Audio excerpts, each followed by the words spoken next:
Tervetuloa lämpimästi 7.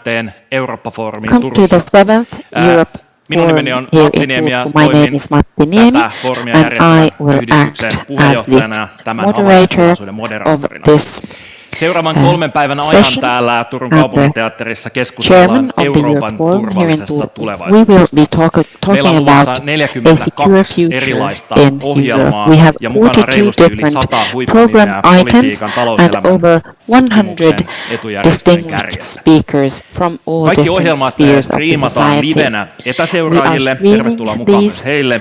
so Ja welcome also the suomenkielinen online ohjelman audience. sisältö The tulkataan Finnish englanniksi. Tähän on käytössä speeches will be Interprefy-sovellus, interpreted into johon English. on You tieto have the tuolla mobile näytöllä application käyttöön. Interprefy, and Myöskin the screens chat show tätä the tilaisuutta instructions varten for on using auki, this. josta voi sitten esittää We kommentteja also ja have an kysymyksiä. event chat where you Siihen can näkyy ask QR-koodi, questions näytöllä. and you can use it Dear with a friends, QR welcome to code. this year's Europe Forum in Turku. It is wonderful to see a room full of people ready and eager to discuss European affairs here in Finland.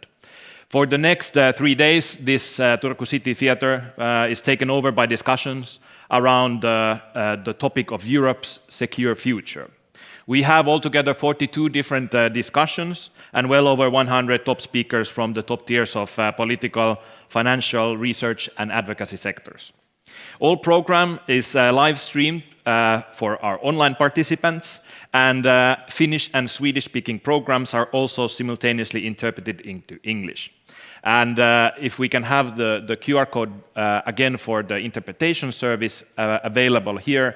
If you have not yet, please download the Interprefy application onto your mobile phones using the QR code you see on the screen. And we ask you to use your headphones while listening to the interpretation from the phone. You can also ask questions through our chat window, and you saw the QR code there previously. But now, ladies and gentlemen, let's get started with the opening session of this year's Europe Forum. In this session, we will hear 2 keynote addresses, and there will be an opportunity to ask questions after each address. We will hear from the Prime Minister of Finland, Mr. Petteri Orpo, and it will be followed by Mr. Enrico Letta, who, amongst other things, is the author of a recent influential report on the future of the single market.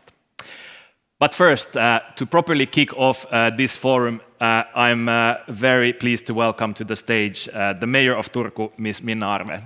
Minna Arve, tervetuloa.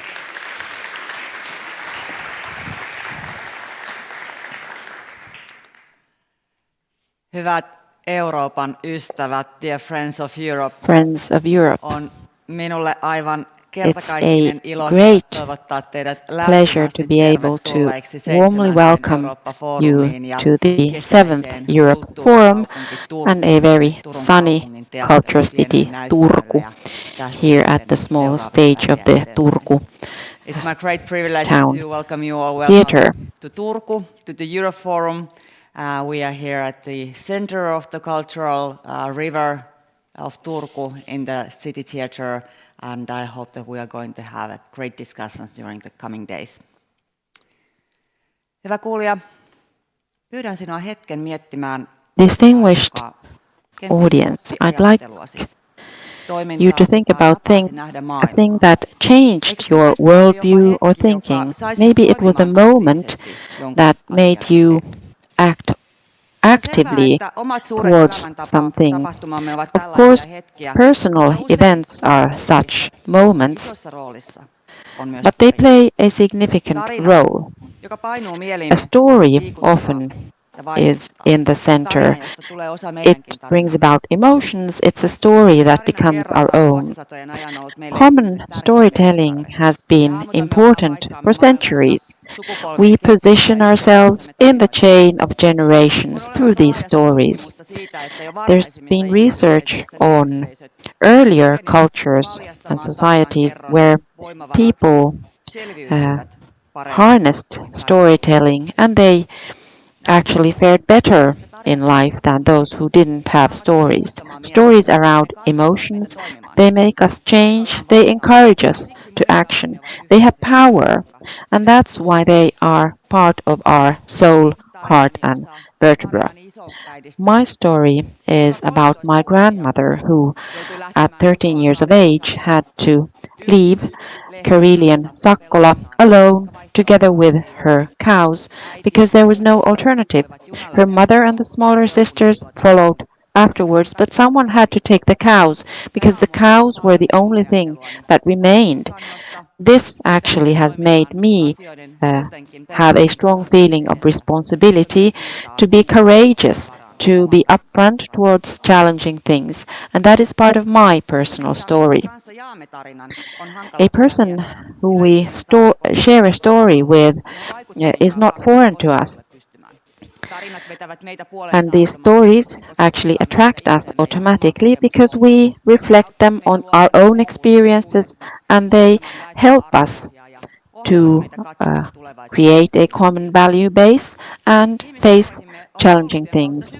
Our human brains have embedded a social organization because already in early cultures, if you were excluded from a society, from a group or community, you would die for sure. These made us feel as a significant part of the community. They created a feeling of security, community, and hope. There is a common trust that even difficult times we can overcome the problems and through common striving, we can achieve something. This year's theme is European Secure Future, and I believe that with a common story, creating a belief in the future of Europe is a crucial question. We need a new European story with which everyone can feel community and everyone can feel hope and everyone feel empowered and a part of writing this new story. We all know the story about the American dream, and freedom is related to that and a promise of success and hope. It's not a concrete promise, it's just a horizon towards the future and broadening it. A belief in the future where everyone can believe that future can offer something encouraging and a better tomorrow, and that you can also participate in constructing this better tomorrow. Although the American dream often remains just a dream, millions of people try to achieve it every year. Well, what about the European story? Uh, are we sticking to the old histories and we don't remember that all stories need new elements to renew and become stronger? Whether our common value base is just lukewarm rhetoric in festive speeches, but now we need a European story, that's for sure. Before the European elections, there was a video clip series which was a message to my grandchildren, a message to Europe. Those generations who lived through the years of war, they told us why European Union, rule of law, human rights and democracy have to be defended in all circumstances. The values that form the core of Europeanism, it is the basis on which everything is constructed, the cornerstone of European security of supply. We all have our personal and family stories. We are bound together by the stories of the past generations who had to work together to overcome the years of war. But this is only the beginning of the European story, and it's not enough. No generation can only rely on what the previous generations did. They have to write their own chapter to this common story. Do we provide this opportunity? Does the European story have room for renewal, new chapters? Antonio Guterres has said we can't build our future or for our grandchildren with a system that was built for our grandparents. The same goes for our community's story. Our grandparents' story can inspire us, but it cannot substitute the new chapters of the story. Alexander Stubb, Finland's president, said that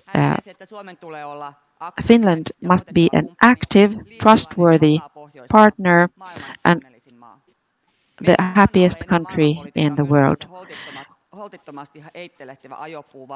We cannot just float around. We have to have a community with a future, a will, a community with a new story, the story of the happiest nation in the world. In the unbalanced world, this cannot be the only way. Europe needs its own forceful story, which is based on common values, but looks into the future. It's nature that in a challenging global political situation, black and white truths gain popularity. At such times, questions sometimes arise about whether values matter in international politics. For example, couldn't the European Union just be a pragmatic economic union with a common internal market as a sufficient bond between EU countries?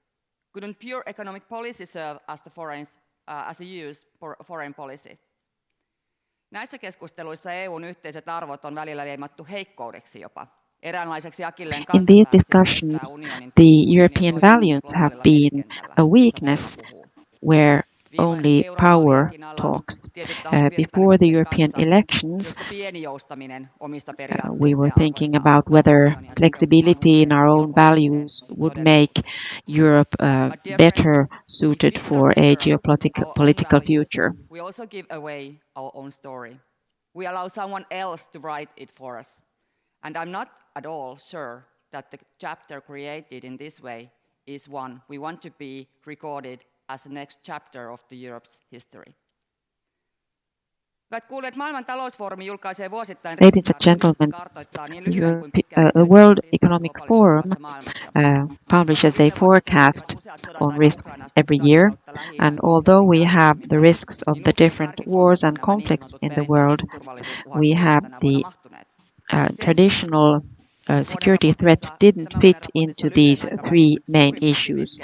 The shorter-term risks was mis- and disinformation, climatic events, and the polarization of communities. These risks are often independent and they fuel each other. So the stories we tell actually modulate the future we live. This forecast was published last autumn, and many would say that we are living the celebratory year of democracy and that we have these independent legal systems, but we have also hybrid influencing that in the shadows formulates our thinking. They use the emotions, fear, insecurity, and hatred as fuel. People want clarity, and we want something more permanent. Divisive black and white thinking, we truly need new European stories, new dreams, and new hope. We must find a new way to define how the EU, grounded in its core values, can be an active and future-oriented player even in a changing and sometimes increasingly tense global political landscape.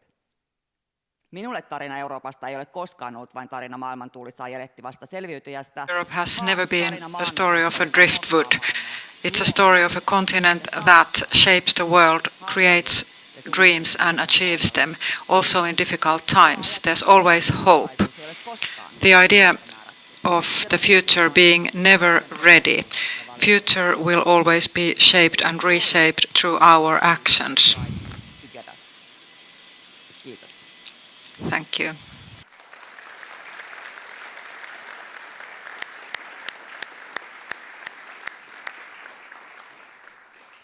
Kiitos. Ja nyt minulla on vielä yksi erittäin tärkeä tehtävä.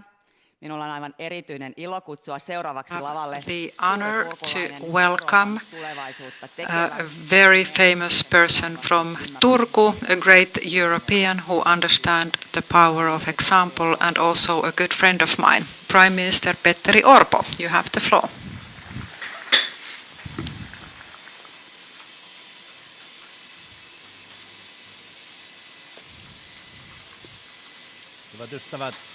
Dear friends,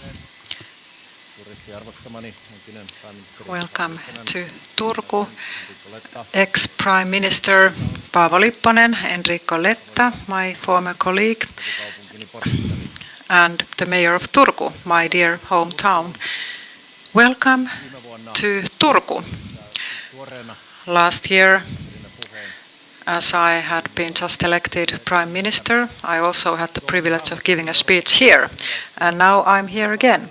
At that time, last year, we outlined the EU policy guidelines for the government's term and look to the future.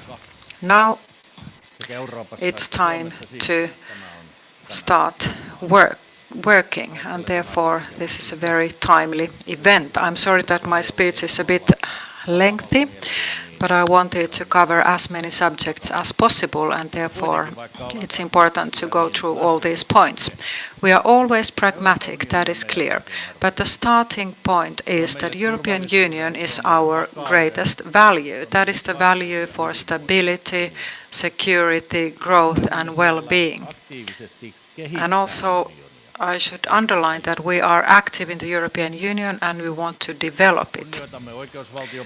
We respect the rule of law and we present and carry out solutions which respond to our common challenges. As for the operating environment, last year was very challenging for the EU and for Finland as well. We are facing major challenges. Ukrainian war is still going on and we have a very unstable neighbor. US presidential elections are coming up and climate change remains one of our main challenges. But still I believe that Europe is more united than ever. We have been able to take the necessary decisions because we are united by the same problems, by the same challenges, and we are united by our Western values. We know that European countries cannot survive on their own. We have major challenges and we have to tackle them together. And this is the feeling that I've often felt in the European summits, and sometimes I've been discussing with Sanchez of Spain, Scholz of Germany or Tusk of Poland. European Council summits are unique occasions. They are unforgettable. The personal relations that have been created means that we can discuss all these issues easily at a low threshold with our colleagues. And well, these people are very nice and very like-minded. Of course, the setting is often 26-1.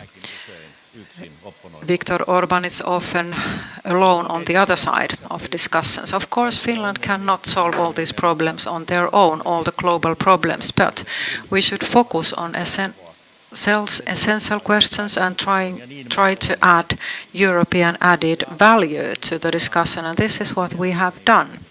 As a whole, we have succeeded fairly well.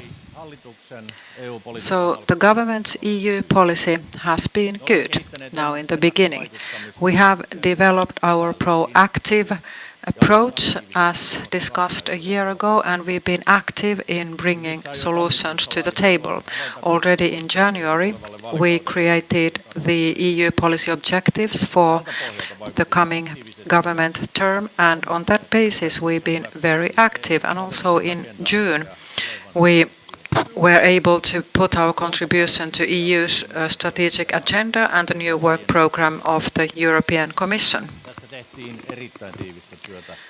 And we've been working very hard, not only in Finnish society, but also with other stakeholders. Our key objectives to strengthen the EU strategic competitiveness, improve comprehensive security and promote energy transition, the circular economy and the bioeconomy. We still have to improve our proactive approach.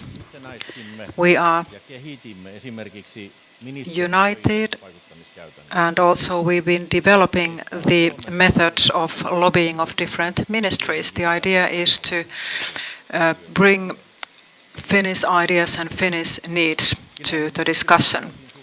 As for the personal relationships they've been invested in, ministers have actively participated in EU meetings and got to know their counterparts. Ministries and their senior management, including permanent secretaries, have visited Brussels more than in the past. A large number of EU leaders have visited Finland. For example, Commission President von der Leyen has visited us several times in Helsinki and Lappeenranta, where we informed her about our efforts to strengthen Finland's border security and raised concerns about the vitality of Eastern Finland. Now we are looking for partners in a comprehensive manner in different situations. We are not on our own. In different situations, we are looking for suitable partners, and friends are often found very near. In the Baltic countries, in the Nordic countries, of course, there are situations where we find our friends in Greece or in Italy. Of course, Germany and France are very important players in the EU. So it's very important to maintain good relations to all EU countries. So we've been developing our processes, and of course we've been working hard with substantive matters. And I'd like to raise a few issues. You are very welcome to Turku. We stand by you.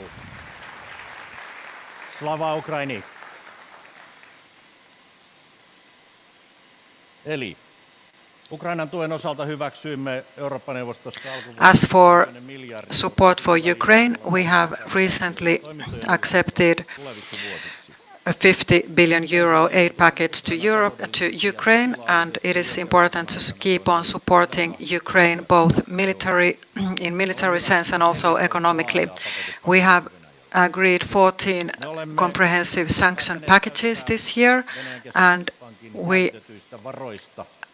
have decided to use the frozen assets of Russian Central Bank for supporting Ukraine, and we have also agreed on a 50 billion euro loan to Ukraine. It is very important to support Ukraine, and this is our primary objective. And also we want to secure EU support to Ukraine for as long as it is needed. This is about an existential threat. It's very important to make sure that Ukraine can win the war against Russia. This is also vital for Finland's future. From this point of view, euros are a cheap price for supporting Ukraine. We have to remain open and flexible for different solutions in the Ukrainian matter. As for Russia, well, Russia is a permanent threat to Finland, and this is something that we have to find common responses at the EU level. So we need to ramp up both Finnish and European defense industry. EU has to be a strong player in its own defense. At the same time, we have to be able to offer support to Ukraine. We've been successful in increasing ammunition production. In Finland, this is now fivefold, and we need more defense capabilities in Europe, and a lot of them. And also we need to remain active at the European tables, and we've been very active. The ASAP, the Act on Increasing Ammunition Production in Europe, Finland has received all the funding it applied for. As for defense industry, this is very important to us, not only for our defense capabilities, but it also offers great possibilities for economic growth and employment. Export potential is very big in defense industry, and this trend will continue. So it's also about industrial policy. It's not only about defense or industry, but also economy and employment. Finland has a good reputation in defense policy. We have great players in the field, and we have to seize these opportunities. Public-private partnerships are important in this field, and we can open doors to all potential players and also intensify our cooperation. We've proposed that the European Investment Bank should play a bigger role in defense industry. For example, together with 13 colleagues, we sent a letter to EIB and also the European Council and the European Commission and the European Parliament that we have to strengthen the role of defense industry in Europe and find more leverage possibilities to increase funding in this field. As for security, we also supported the idea for a preparedness union. We want the entire union to be better prepared for future aggressions and threats. For example, I needed to explain to Mr. Sanchez in Spain that it's not enough that we are prepared. This doesn't mean that we are preparing for the war. It's about comprehensive security. We have to be protected and prepared in all the fronts. It's not only about the war, it's about pandemics and energy crisis, natural catastrophes, whatever. In Finland, we are well prepared. We've always been, and this is something that we can bring added value. Now the preparedness union has been taken up by the European Council. It's included in the conclusions of the European Council this year. And also I'd like to highlight that Finland was the only country that was mentioned in Ursula von der Leyen's policy speech in European Parliament in July, if I'm not exaggerating. So I believe that we play a major role in the EU. And for example, President Niinistö's report on how to strengthen comprehensive security in the EU and how to be better prepared is something that will be published this autumn. And then the eastern border. Eastern border is of course very important in terms of comprehensive security and strengthening it. It is essential that each member state ensures the security of its external borders in all circumstances. And of course, we have to bear in mind that our border is also the common external border of the EU and NATO. We have received considerable understanding and support from the Commission regarding the security threat posed to Finland by the instrumentalized entry of legal immigrants on our eastern border. Of course, we will continue to work with the Commission to find solutions and financial support at the EU level.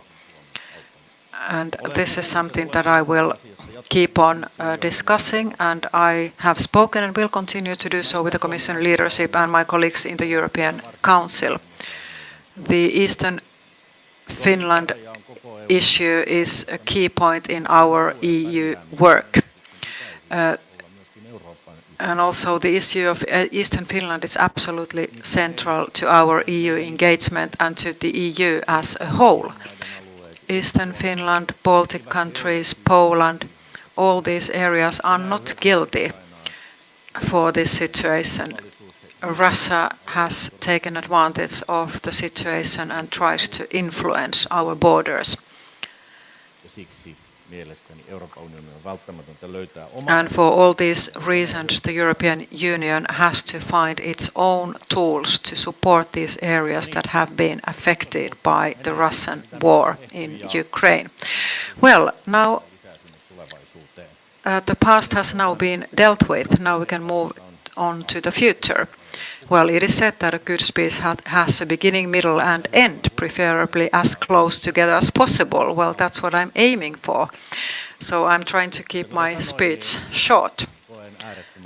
As said, I believe that all these matters are very important, and therefore I wanted to give a lengthy speech this morning. There's a lot of people who actively work in these matters, and I wanted to show my respect to them as well. Well, the beginning of the autumn, this moment, is a very important turning point. In this global situation, we can consider ourselves lucky in the sense that we are able to influence the direction of Europe and the Commission's agenda. And also, within a couple of years, we can strengthen our multi-annual financial framework. Now we have an excellent situation to update our objectives and find a new direction to face all these challenges and respond to them together. Now we have the opportunity to have an influence on the direction the European Union is heading. I'm really motivated to this task, and I'm looking forward to concretely discussing all these matters, not only in Finland but also at the European level. And in my political career, this is one of the key issues and key priorities now. So in the summer, we finally had the long-awaited European Parliament elections. Now, despite the threats and fears, the moderate parties succeeded well in Europe. They are ready to develop the European Union based on European common values. Extreme parties did not do that well in the elections as feared beforehand. Now the parliament groups have been organized and the top EU jobs have been handed out in record time. This is important in an unstable period. I am very happy that Ursula von der Leyen, a friend of Finland, will continue as president of the new Commission. She has already steered the Union and the Commission through a number of crises and has been a very important player in supporting Ukraine, for example. And some people sometimes requested that who is the person I call if I want to call Europe? Well, now we know. Just pick up Ursula's number and call her. She is responsible for European affairs. There was strong support for her from the member states and the European Parliament for her re-election. Now the focus will shift to assembling the College of Commissioners and preparing the Commission's work programs. The guidelines already give an indication of continuity and also reflect our expectations. Of course, we have to understand that the beginning may be good, but not everything can always go Finland's way, and that must be understood. We have to work hard and keep on working hard to achieve our objectives, to get a program that reflects European priorities and Finland's priorities as well. Our priorities are competitiveness, defense, and energy transitions. It could be said that we succeeded well in lobbying and in setting our goals, as Finland's key objectives are clearly reflected in von der Leyen guidelines and also in the strategic agenda adopted by the European Council. Of course, support for Ukraine is our key priority, and also, as said, the defense industry needs to be strengthened. Developing the defense industrial base, innovation and internal market in defense is therefore a high priority in the guidelines. And also the EU can do more here, particularly in terms of funding, research, industry incentives and the development of legislation, which are EU competencies, so that we can remain strong. And also the clean transition will be pursued further from a more industrial policy perspective as part of strengthening our competitiveness. We have actively promoted and communicated a combined perspective of competitiveness and energy transition. Finland has a lot of expertise in this field. Fourth, we have to give a strong message on strengthening competitiveness. The new perspective must, in my view, include deregulation, an emphasis on research and innovation, and a boost to private investment through the Capital Markets Union. And fifthly, the development of Capital Markets Union. It is essential for competitiveness, and this needs the courage to think European.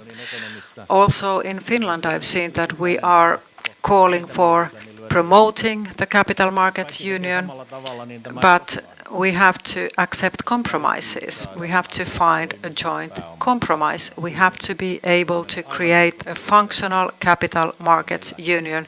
This is high priority to Finland. We need more capital in this country, to put it simply. So, of course, we are very positive towards Capital Markets Union. And sixth, strengthening external border security and taking a tough line against hybrid attacks, including the recognition of the instrumentalization of third country nationals as a security threat. These are at the very core of our objectives. Here we need solutions at both national and EU level. We have to focus on strengthening the rule of law and respect the rule of law. So, strong policies on strengthening the rule of law and respect for the rule of law are important. They have to be a condition for EU funding and are also very important to us. And of course, forestry, agriculture and food production, they are key elements to Finland and their profitability must be increased. Next, a few words about enlargement. Enlargement must be prepared for, and it has to be taken as a geopolitical necessity. In the current geopolitical context, the EU's enlargement policy is an integral part of improving the security of the Union and of the candidate countries. If we do not take new members, it is clear that China and Russia will have more influence in the world. So, leaving the so-called grey zone is only in the interest of the most aggressive countries. Therefore, the future of Ukraine, Moldova and the Western Balkans lies in Europe. I'm very pleased that accession negotiations with Ukraine and Moldova were opened in June. It is clear that there's still a long and challenging road ahead to meet the membership criteria. A functioning rule of law, stable democratic institutions, effective anti-corruption measures and a functioning market economy are essential prerequisites for EU membership. Also, we need reforms to the EU structures and decision-making capacity. They are also needed. Just think about the size of Ukrainian agriculture. It will pose enormous challenges to us, that is clear. So these require fundamental discussion. At the same time, we have to tackle the present challenges and also keep our eyes firmly in the future. Dear listeners, this year has also seen an intensified debate on the EU's competitiveness, and that is good, because the EU is lagging behind the US in competitiveness and economic growth. The US economic growth has strengthened, the EU is stagnating and lagging behind. And at the same time, we are losing impact. In 2008, euro area GDP was roughly at the same level with the US. In 2024, the US GDP will be almost double the size of the euro area. So what has gone wrong? This cannot go on like this.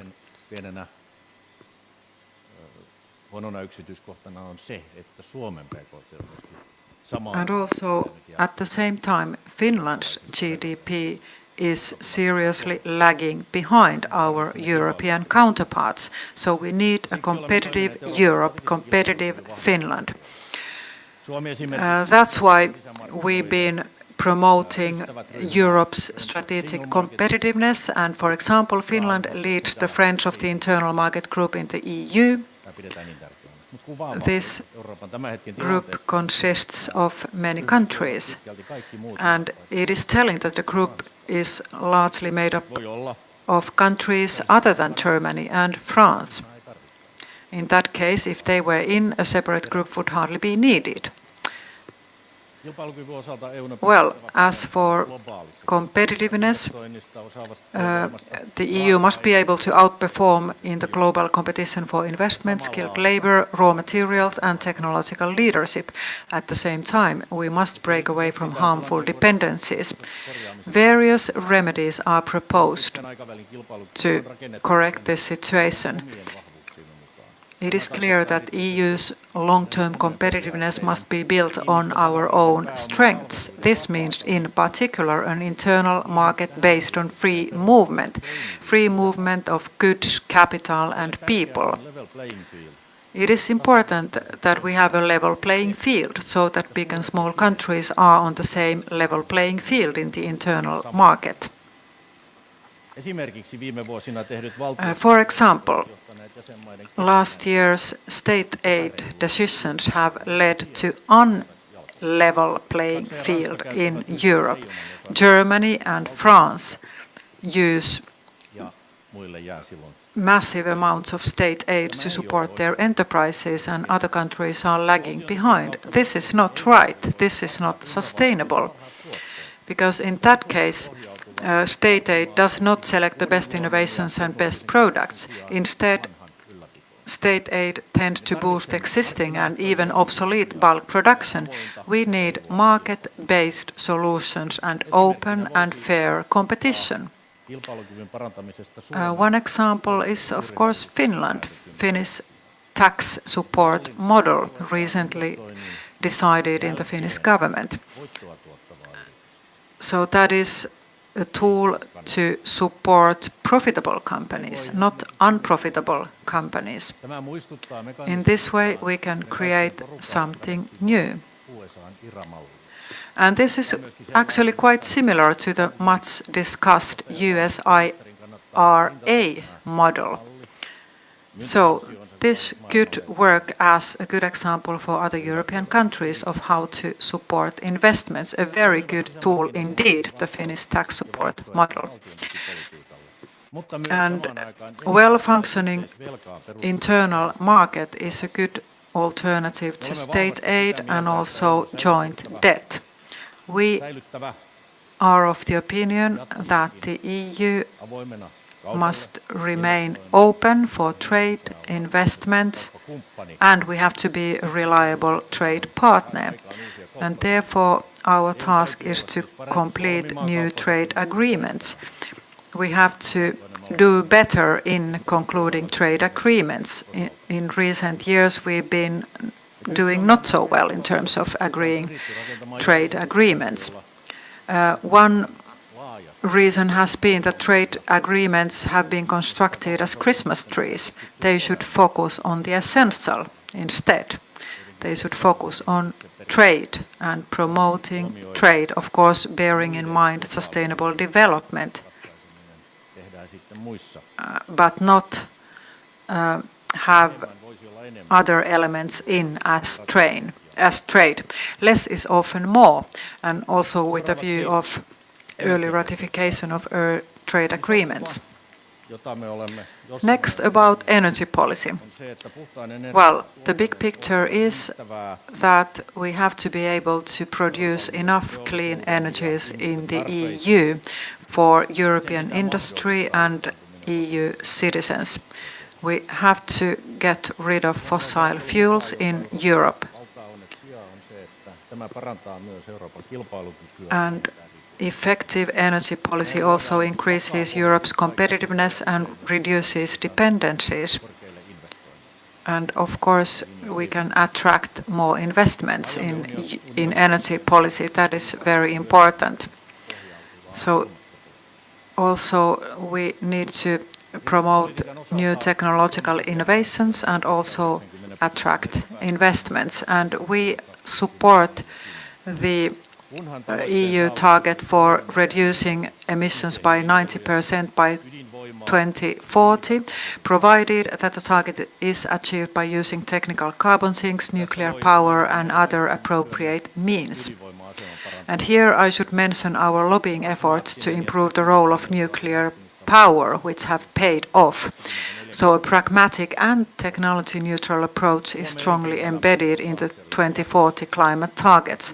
There will continue to be a demand for Finnish industry and expertise in promoting the clean transition. Finland is a pioneer that needs to be confident in its capabilities and opportunities. We have a lot of research and new technologies and products in energy sector. So we are a pioneer and we have to seize our opportunities in this field. And of course, it all boils down to money in the end. It is clear that a lot of money will be needed to a number of good targets. Well, support for Ukraine, energy transition, defense overhaul, competitiveness, and the list goes on. That is why the future financial framework, MFF, is key to us, and alongside the Commission's program, something that we should have an impact on. A Commission proposal on this is expected by next summer. And of course, there are a lot of expectations as for the MFF negotiations. We have to reset our priorities, and also as for Finland, we have already clear targets how to be proactive, and they will be refined as necessary during the autumn. And of course, this debate on the budget is also fundamentally linked to state aid and the various funds. Finland's line is clear. Funding for new needs should be sought primarily through the EU budget by increasing or developing existing instrument. We are prepared to pay a little more for items that are essential for Finland and Europe, but in difficult economic times it is probably realistic to say that the size of the budget cannot be increased that much. The money must be spent wisely. If something benefits us and adds value together, it is justified. And we are willing to contribute. I have two examples of how money can be spent wisely. For example, the programs Horizon and Invest EU, they are good examples of this. They can be increased and strengthened because they are based on excellence and cohesion. These programs are in budget already, they are based on legislation, they are transparent, and they have good follow-up systems. Next, well, I'm approaching the end, don't worry. Well, next, I have to say a few words on Hungary and the Hungarian presidency. Well, the situation as a whole is very exceptional, what has happened in the last weeks. The political messages to Hungary from both member states and EU institutions have been very clear. This is not the way to act, but still, Hungary has chosen to continue the confrontation on familiar tones. The role of the presidency in the EU is to act as an honest broker and look for solutions. Well, Hungary has not done this. The EU has a strong united line in support of Ukraine, which Hungary has actively sought to block. This is something that cannot continue. The EU's ability to find solutions in difficult situations should not be underestimated. We have already said to Orban that if you do not follow our lines, we will leave you alone. But he still continues on his own way, and we cannot just remain ignorant. If the difficulties persist, ways will be found. The way in which Hungary positions itself in relation to the member states will also be remembered in the forthcoming negotiations. And lastly, about the new commissioner. So, question about the future commission is very important, of course. I have proposed the excellent and well-known Henna Virkkunen as Finland's Commissioner. She has extensive experience both as a domestic minister and as an MP, and very highly appreciated. We are aiming for a competitiveness portfolio. This may include elements on developing the internal market, digitalization, research and innovation, energy and so on. Transport included. It is important to aim for a portfolio that is linked to Finland's key objectives in the EU. So having both budget and legislation coverage. I'm going to Brussels in 2 weeks' time to meet von der Leyen, with whom I will discuss both the content of the Commission's work programme and the question of the Commissioner. I'm looking forward to this, and I'm positive that I will have a positive contribution to these discussions. Dear listeners, friends of Europe, it is fair to say that Finland is now actively taking the European Union forward. We are bringing our own proposals to the table, they are moving forward and have already reached a concrete stage. We are not stuck in the same old rut, although we are also able to stick firmly to our own point of view on critical issues. This is what I call a constructive and active EU policy. So in EU matters, we are not running out of things to do and issues to address. Work goes on, and this work requires activity, perseverance, persistence, and good cooperation in society. Thank you everyone here for the activity you have shown. We have already done a lot during the year, and this work continues.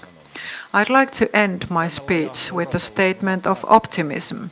Finland and Europe have their own challenges, which we are all familiar with. Many of the challenges are also common to the whole continent. But I will say that if we succeed in these objectives and in our reforms in Europe and at home, we'll be able to create a brighter future. Europe has its strengths, and we have our strengths in Finland as well. We have a lot of opportunities in delivering and accelerating the clean transition, energy transition, hydrogen economy, tackling climate change and modernizing our industry. When we get the economy growing, public finances will follow.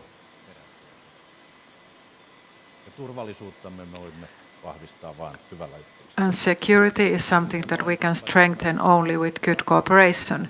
In other words, dear friends, the keys are in our hands, and with the right actions we can turn the gloom into a better tomorrow. And I'm positive that this will happen. Thank you.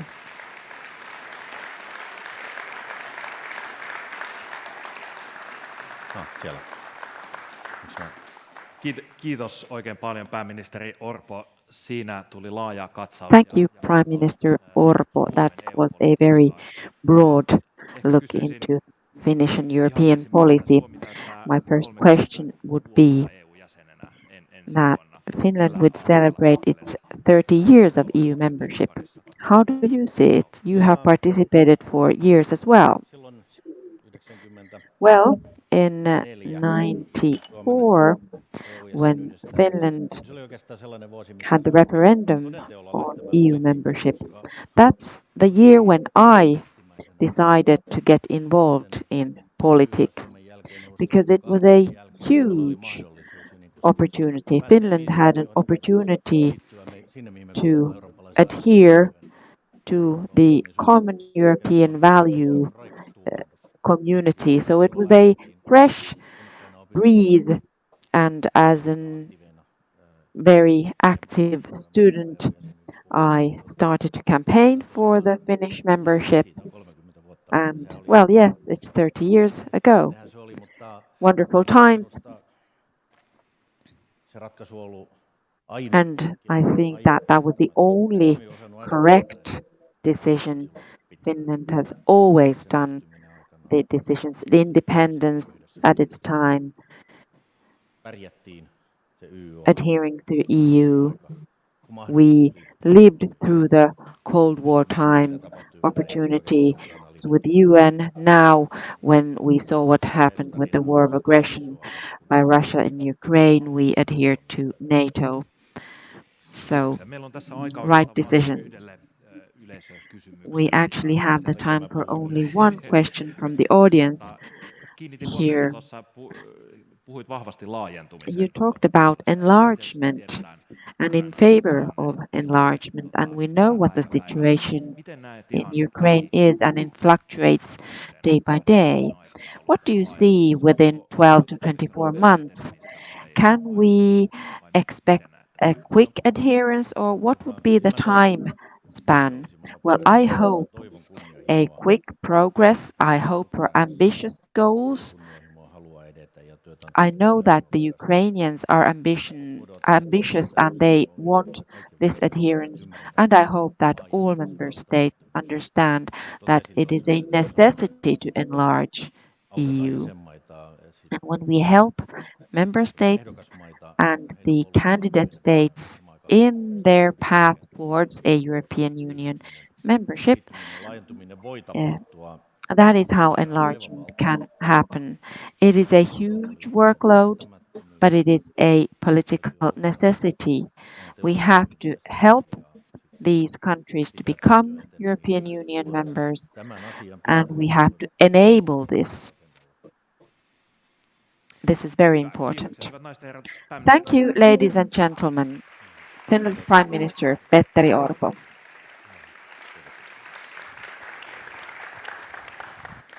And now, ladies and gentlemen, I have the pleasure to welcome to the stage Mr. Enrico Letta. Mr. Letta is an academic who is currently serving as the president of the Jacques Delors Institute, but he has also been a minister in many occasions, including serving as the Prime Minister of Italy. He is the author of a recent report on the future of the single market, which I think is sure to guide the actions of the incoming European Commission and European governments in the future. Mr. Letta, the floor is yours. Thank you very much. Thank you for the invitation. I'm very pleased to be here, among friends. First of all, thank you very much, Petteri, for what you said now and for all the support I received from Finland during the preparation of my report. I'm very happy to be in Turku for the first time in my life. I hope not the last one. And I'm very happy to meet again my old friend Paavo Lipponen. I start with 3 stories. You said stories. First story, I am the president of the Jacques Delors Institute. Jacques Delors is the founder of the single market in the 80s. Jacques Delors passed away last December. I was lucky because I had the possibility to meet him during the preparation of my report. And he gave me some advices. The most important one was the following one. He told me, remind that the single market has been created in a world that is completely different from the world of today. In the 80s, Soviet Union was still there, Germany wasn't reunificated, we were just 10 countries in the European Union. China and India together, I'm not joking, were big as Italy in economic terms. You are laughing, I know, but it is true. In 85, that was the word. And of course, the word of 85 was a word in which the economy was the analogic economy, the tangible economy. This is why the single market was created with 4 freedoms. Freedom of movement of goods, services, capitals, and persons. The tangible, what we touch. So, first point, the world of today is totally different. We have to adjust and to change the single market. And I have to say that Finland played always a great role fostering the single market and putting the single market at the very center of the stage of what the European Union can do, because it is our most important asset. It is not from outside, it's from inside, our hidden gem. But we didn't exploit it enough. This is why first big engagement today, how to adjust, change, and relaunch the single market, our hidden gem. The second story, I met an aged man in a supermarket. I was there giving papers on Europe, and he gave me back the paper and told me, Europe is not for me. And I told him, why is not for you, Europe? And he told me, because I don't take planes. And I was trying to wonder why. What is the relationship between planes and Europe? I will leave you on this point. I will take it again later. And the third story, I met during my journey for to prepare the report, a lot of people. I had 400 meetings. I was 3 times in Finland. The very first meeting last September was in Helsinki. I met stakeholders, government, universities, students. I met startuppers. I remember 2 startuppers, one in the Netherlands, the other one in my own country. And they both told me, yes, very good, what you're doing is good, interesting, but our dream is to go to the US, not to stay here. Because there we will find how to finance our idea, how to have someone who is not with the risk aversion. That is the typical approach. We are here in Europe, so very good, but it's not for us. We will go to the US if we can. So my report is trying to give the European institutions some ideas, very pragmatic ideas. I come back to your pragmatism and I share this approach for a very simple reason. It's not time for big institutional discussions. It is time today to be clear in what we can do, because we are lagging behind and we are in a moment in which security is the main concern for all of us. What happened 2 years ago, what the Russian aggression to Ukraine changed for our life is still there. And the key point is the fact that for all of us, security is a broader term. And this is why I would like to focus my thoughts exactly on what Delors told me 9 months ago. And he told me, remind that when we created the single market, I'm sure that Paavo has some souvenir on that, we created the single market with the idea to put together all the economic sectors. Because that was the idea, to be together, so to be stronger, in the world that was changing at that time, in the 80s. But the different governments started saying to Jacques Delors, yes, but. They started saying, yes, but telecommunications, it is a national priority, not a European one. So we keep telecommunication for us. Then they said, yes, but energy. Energy is a national priority. So we keep energy for us. We don't give you energy. And then they continued saying that, yes, but financial services is for us. It's a national asset. We want our stock exchange, we want our authority for regulating the financial services is for us, is not for you. Defense, of course.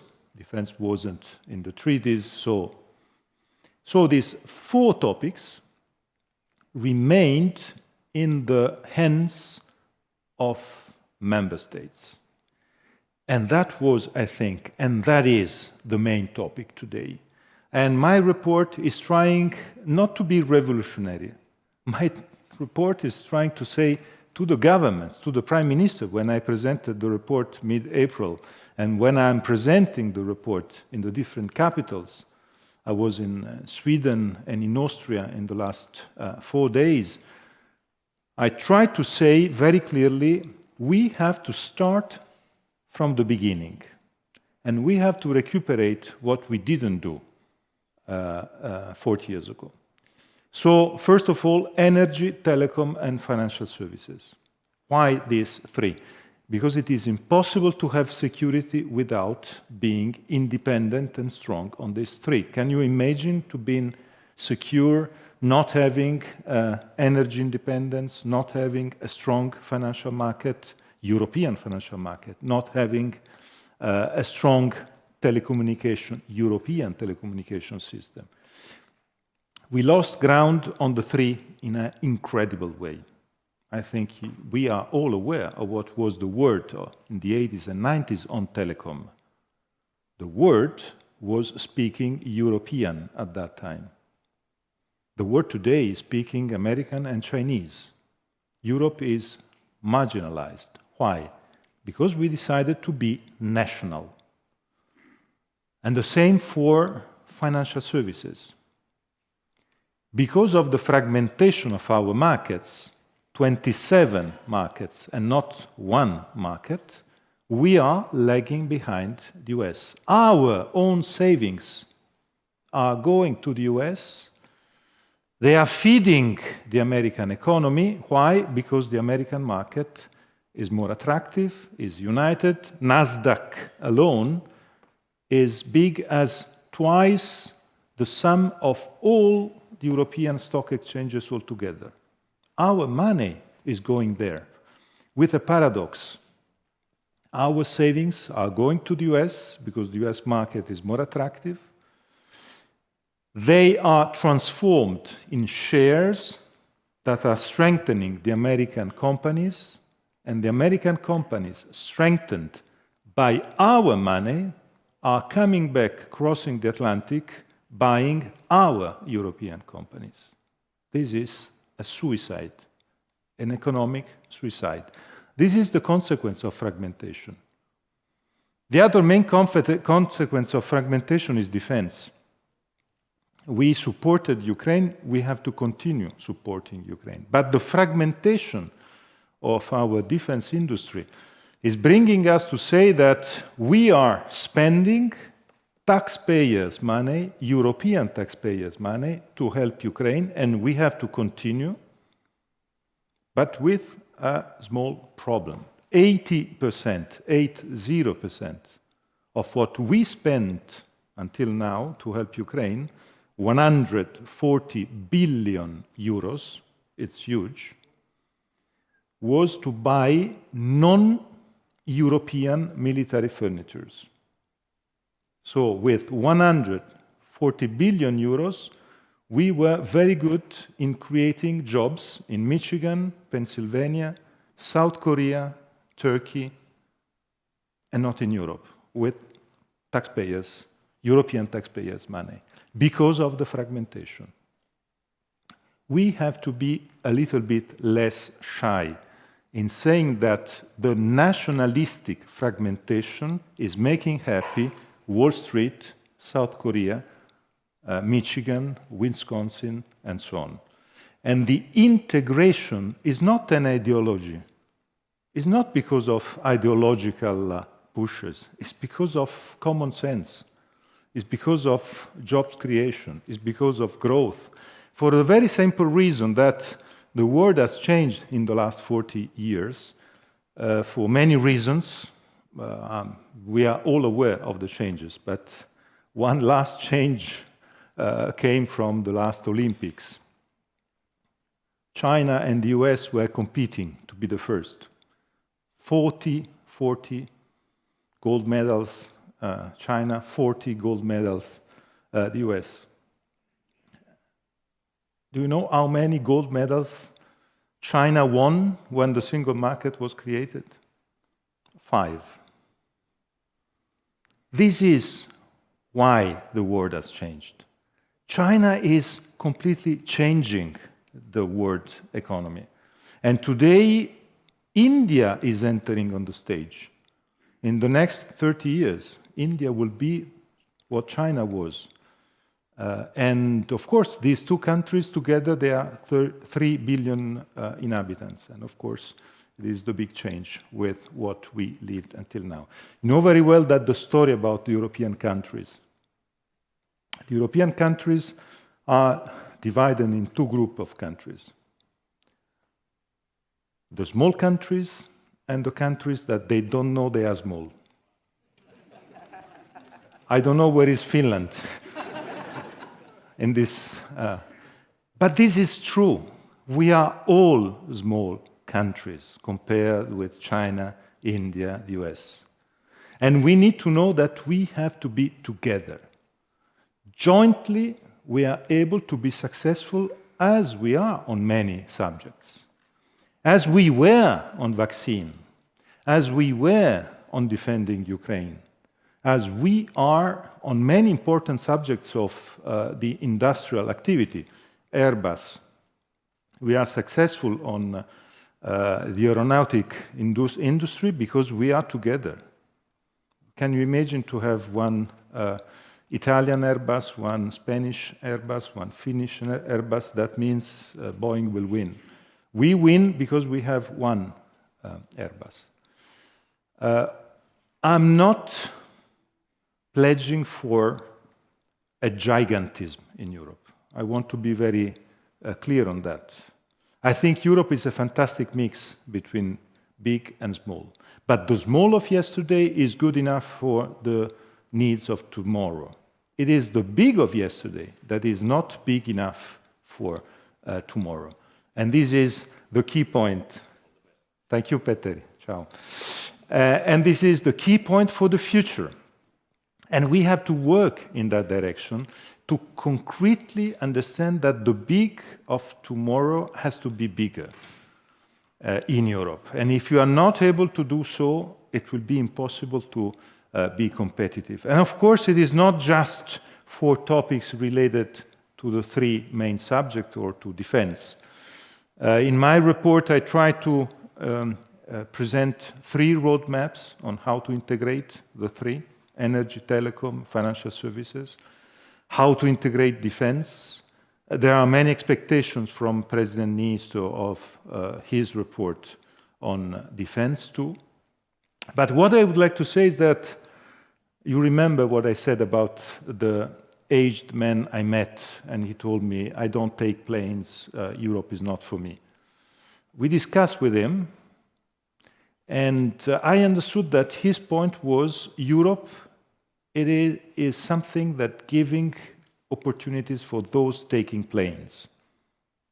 So for the mobile people, for people cosmopolitan, mobile, Erasmus, speaking other languages.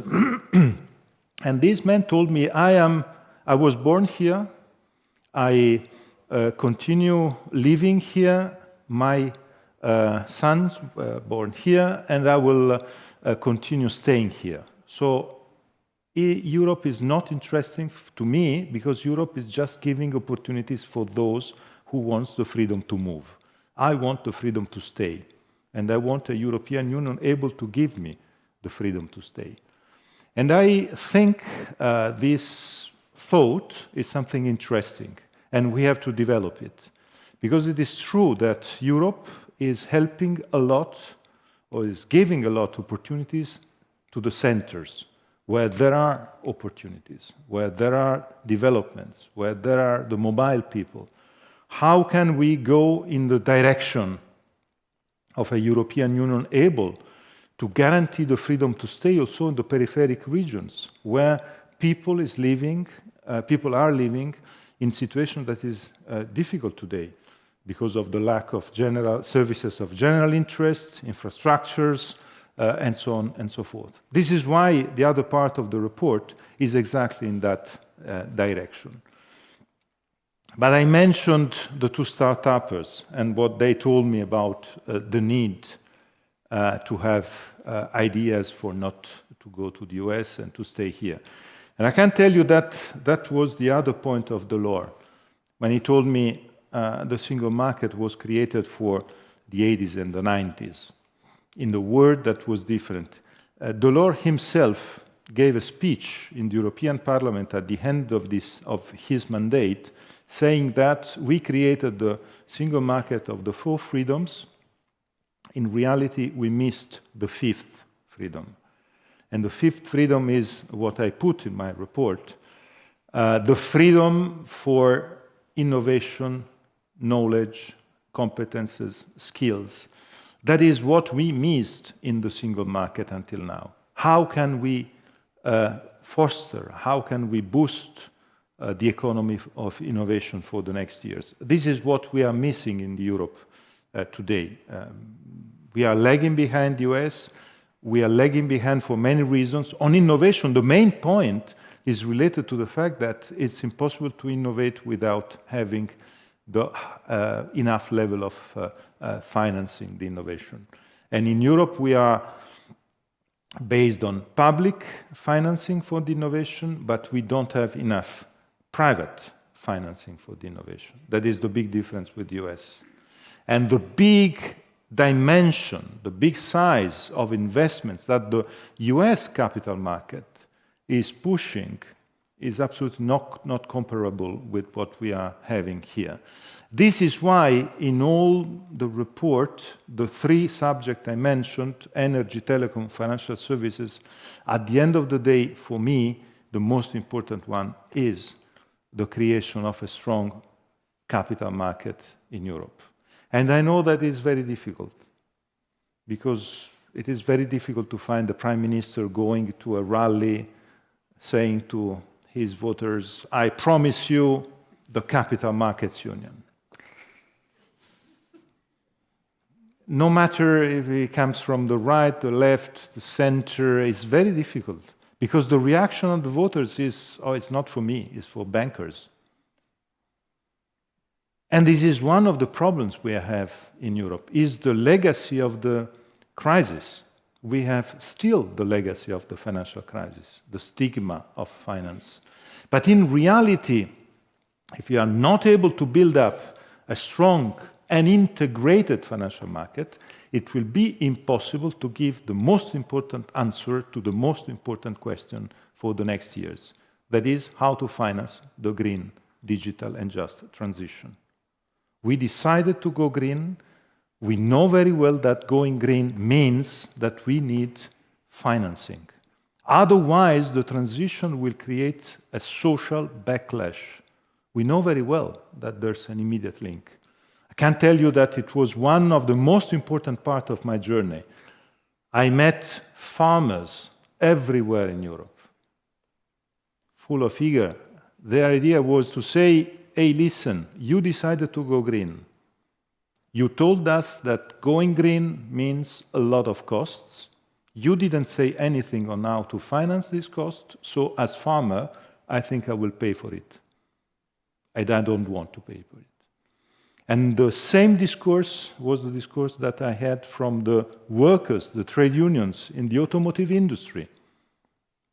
In countries like mine, like Spain, like Germany, France, countries having an important automotive industry, saying that, but it's how can we change, adjust workers, SMEs, small entrepreneurs. So the need to finance the transition, to get the transition possible. We know that there's a cost around 500 billion euros for 10 years each year. To finance the transition and to have the transition. And we know very well that part of this cost must come from the private sector. But if we don't have a common, united financial market, our money continues to go to the US to finance the American economy. This is why my proposal, and I'm very happy that Ursula von der Leyen took this proposal and put this proposal in her speech at the European Parliament, is to stop the project of the Capital Markets Union, that was a failure until now, to launch a new project, Savings and Investments Union. Savings and Investments Union means, first of all, creating a big tool to help the Europeans to invest their savings, our savings, and to receive better interest through a European vehicle. And at the same time, the possibility to invest this money to finance the transition, to create this bridge that today is not existing. Is the idea to try to help the European leaders to overcome the main problem, that is the fact that there's a big fight. Southern countries saying that we need to have a new next generation EU, northern countries saying that no more European fiscal capacity. It was once in a lifetime. We need to have a compromise. The compromise is putting together private and public money. And this is what I hope we will be able to do. And the fact that von der Leyen took this decision to use this term for me is very encouraging. And we have to go in that direction. I would like to end up with a final proposal that I put in the report. That is, for me, the other important step to help, I would say, using the hidden gem of the single market. Why today we don't use enough the single market? Why today the SMEs are not using enough the single market? Because the single market is still very complicated. I was in the US presenting the report, and I remember the reaction of an American investor telling me, oh, I invest in Europe only because I love Europe. But if I have to invest in Europe because of the conditions to invest in Europe, I would invest in other countries. You are a mess. 24 languages, 27 fiscal systems, 27 legal systems. The idea is very simple. The idea is to create a 28th virtual state in Europe, virtual state, to have in this virtual state a business law, a European business law, that starting from SMEs, and SMEs can choose this business law, this European business law, that is a passport to go everywhere in Europe, working everywhere in Europe. We had a similar idea 10, 15 years ago, the Societas Europea. It didn't work enough. But today we have to expand this idea to all the business law system. If we are able to do so, I think we are able, first of all, to help investors from abroad, saying that passport to the possibility to go everywhere, and second, to help SMEs, and not to be obliged to have 50 lawyers with them to try to understand how to move from the bankruptcy law from Spain to the one in Portugal or to the one in France, but having one and applying this one is the only way to have this passport too. Otherwise, it would be impossible. It's impossible to convince the 27 countries to cancel their own business law. I know very well. I'm pragmatic on that. But if we create this 28th virtual state, and if we give the option to the companies, I think that can be a successful one. I stop here with a final story. And the final story is the reason why I'm so passionate on that, and passionate on the fact that we work with this hidden gem, and we are not able to understand that this hidden gem is our future. If we are able to recognize the problems and the fact that these problems are there, are in front of us, but we are not enough brave to face them and to solve them. When I started preparing my journey in the 27 countries, and with the idea to visit all the 27, and to have this journey in 6 months, 7 months, Coming from the experience of my country, where we have a good high-speed train, and we travel by high-speed train from Naples to Venice to Milan, Florence, and so on, I said to myself, then I will try to arrange and to set up this journey with the high-speed train, because we are a small continent. We decided to go green. I think is the correct way to do so. I understood that in Europe it's impossible to go capital by high-speed train. We have the high-speed train, but it works within the countries, not among countries. You can connect perfectly the different big cities in Spain among them, the big cities in France among them, the big cities in Italy among them. But if you want to have a journey from Prague to Warsaw, from Warsaw to Budapest, from Madrid to Paris, from Paris to Berlin, it's impossible. You have to fly. If you go to China, all the big cities are connected by high-speed train. Why I say that is the demonstration of the problem we have. We have a big problem in terms of big investments within countries, speaking our own language, and not enough connections among our different countries, without considering that all these problems are related also to the past. Why it's so difficult? There are some historic reasons. Between France and Spain, they have, on the Pyrenees side, different dimension of the railways. Why? Because they didn't want to give the other the possibility to have invasions in the last centuries. So it was a protective decision. But now is a problem of connections. So we have to work in that direction. Only if we are connected, only if we are together, only if we are able to develop our connections, it will be possible to develop our hidden gem that is the single market. And I'm very happy to say that here, in a country that is leading Europe on the single market, in a country that is having on this topic a leadership role, and I learned a lot being in Finland so many times in the last years and in the last months, because I understood how important it is for all of us. And the single market is our future. The single market is not just numbers, economic numbers. I end up with a personal story, my final story. Some days ago, I was in France, and someone told me, but in concrete, what is the single market for a person, a citizen? And I told him, I tell you my story. I was twice in my life out of my country. I lived for a long period twice out of my country, both in France. In the 70s, first time, my father was professor in a university in France.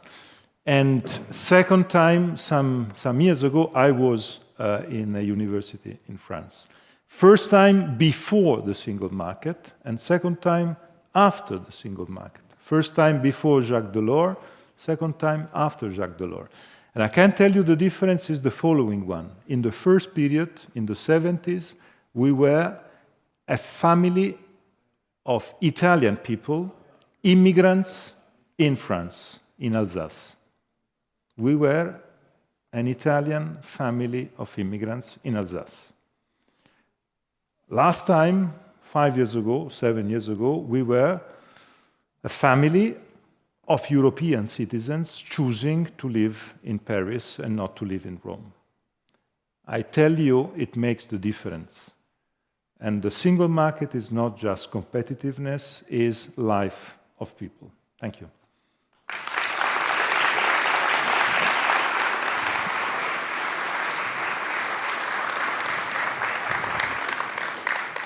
Thank you very much, Mr. Letta, for your inspiring words and the message of connectivity and feeling connected in Europe.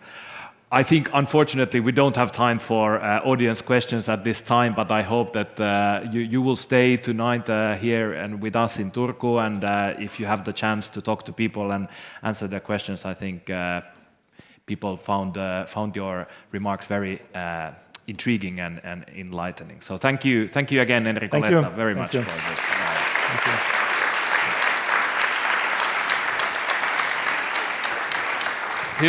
Hyvät Eurooppa-foorumin osallistujat, näin on saatu tämä 3 päivää käyntiin. Lämmin kiitos osallistumisestanne tähän avajaisohjelmaan. Me pidämme nyt 5 minuutin tauon tällä lavalla, jonka jälkeen jatkamme lääketeollisuuden talous ja investoinnit strategisen autonomian ytimessä -paneelilla. Samaan aikaan tuolla lämpiössä keskustellaan kaupunkiasiaa Suomen Kuntaliiton kanssa ja Sopukka-lavalla alkaa puolelta vihreän siirtymän ohjelma Kiinteistöliiton toimesta. Kahvi on auki alakerrassa ja 5. näyttämö tarjoilee sitten myös lounasta. Nähdään tällä lavalla hetken kuluttua. Kiitos paljon kaikille.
Moikka ja oikein paljon tervetuloa minunkin puolestani tänne Turun kaupungin teatterille tämän vuoden Eurooppa-foorumiin, missä 3 päivän ajan keskustellaan Euroopan turvallisesta tulevaisuudesta.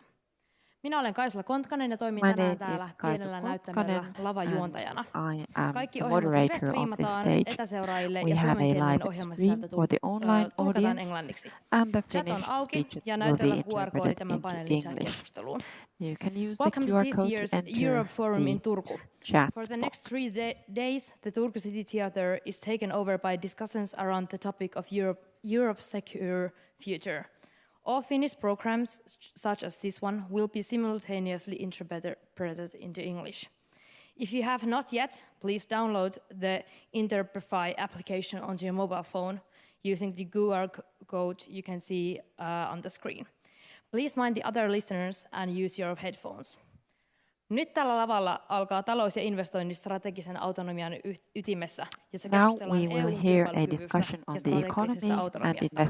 Paneelin teille tarjoaa Lääketeollisuus ry. Lämpimästi tervetuloa. The pharma industry Finland is the sponsor of this panel discussion. Saanko toivottaa lavalle samalla Anne-Mari Virolainen, toimitusjohtaja Lääketeollisuus ry:stä, Timo Miettinen, Director Pharma Industry Finland, Timo Miettinen, Academy Research Fellow, Center for European Studies, University of Helsinki, and Minna Arve. Welcome. No niin, pakko kysyä ensimmäisenä. Tässä Enrico Letta puhui äsken I need to ask you, tarinoiden we kautta just heard kyllä, mutta vahvasti yhteisen Enrico Euroopan Letta. puolesta He was telling stories and he was really pro-European, how to build Europe together and what are the obstacles for that.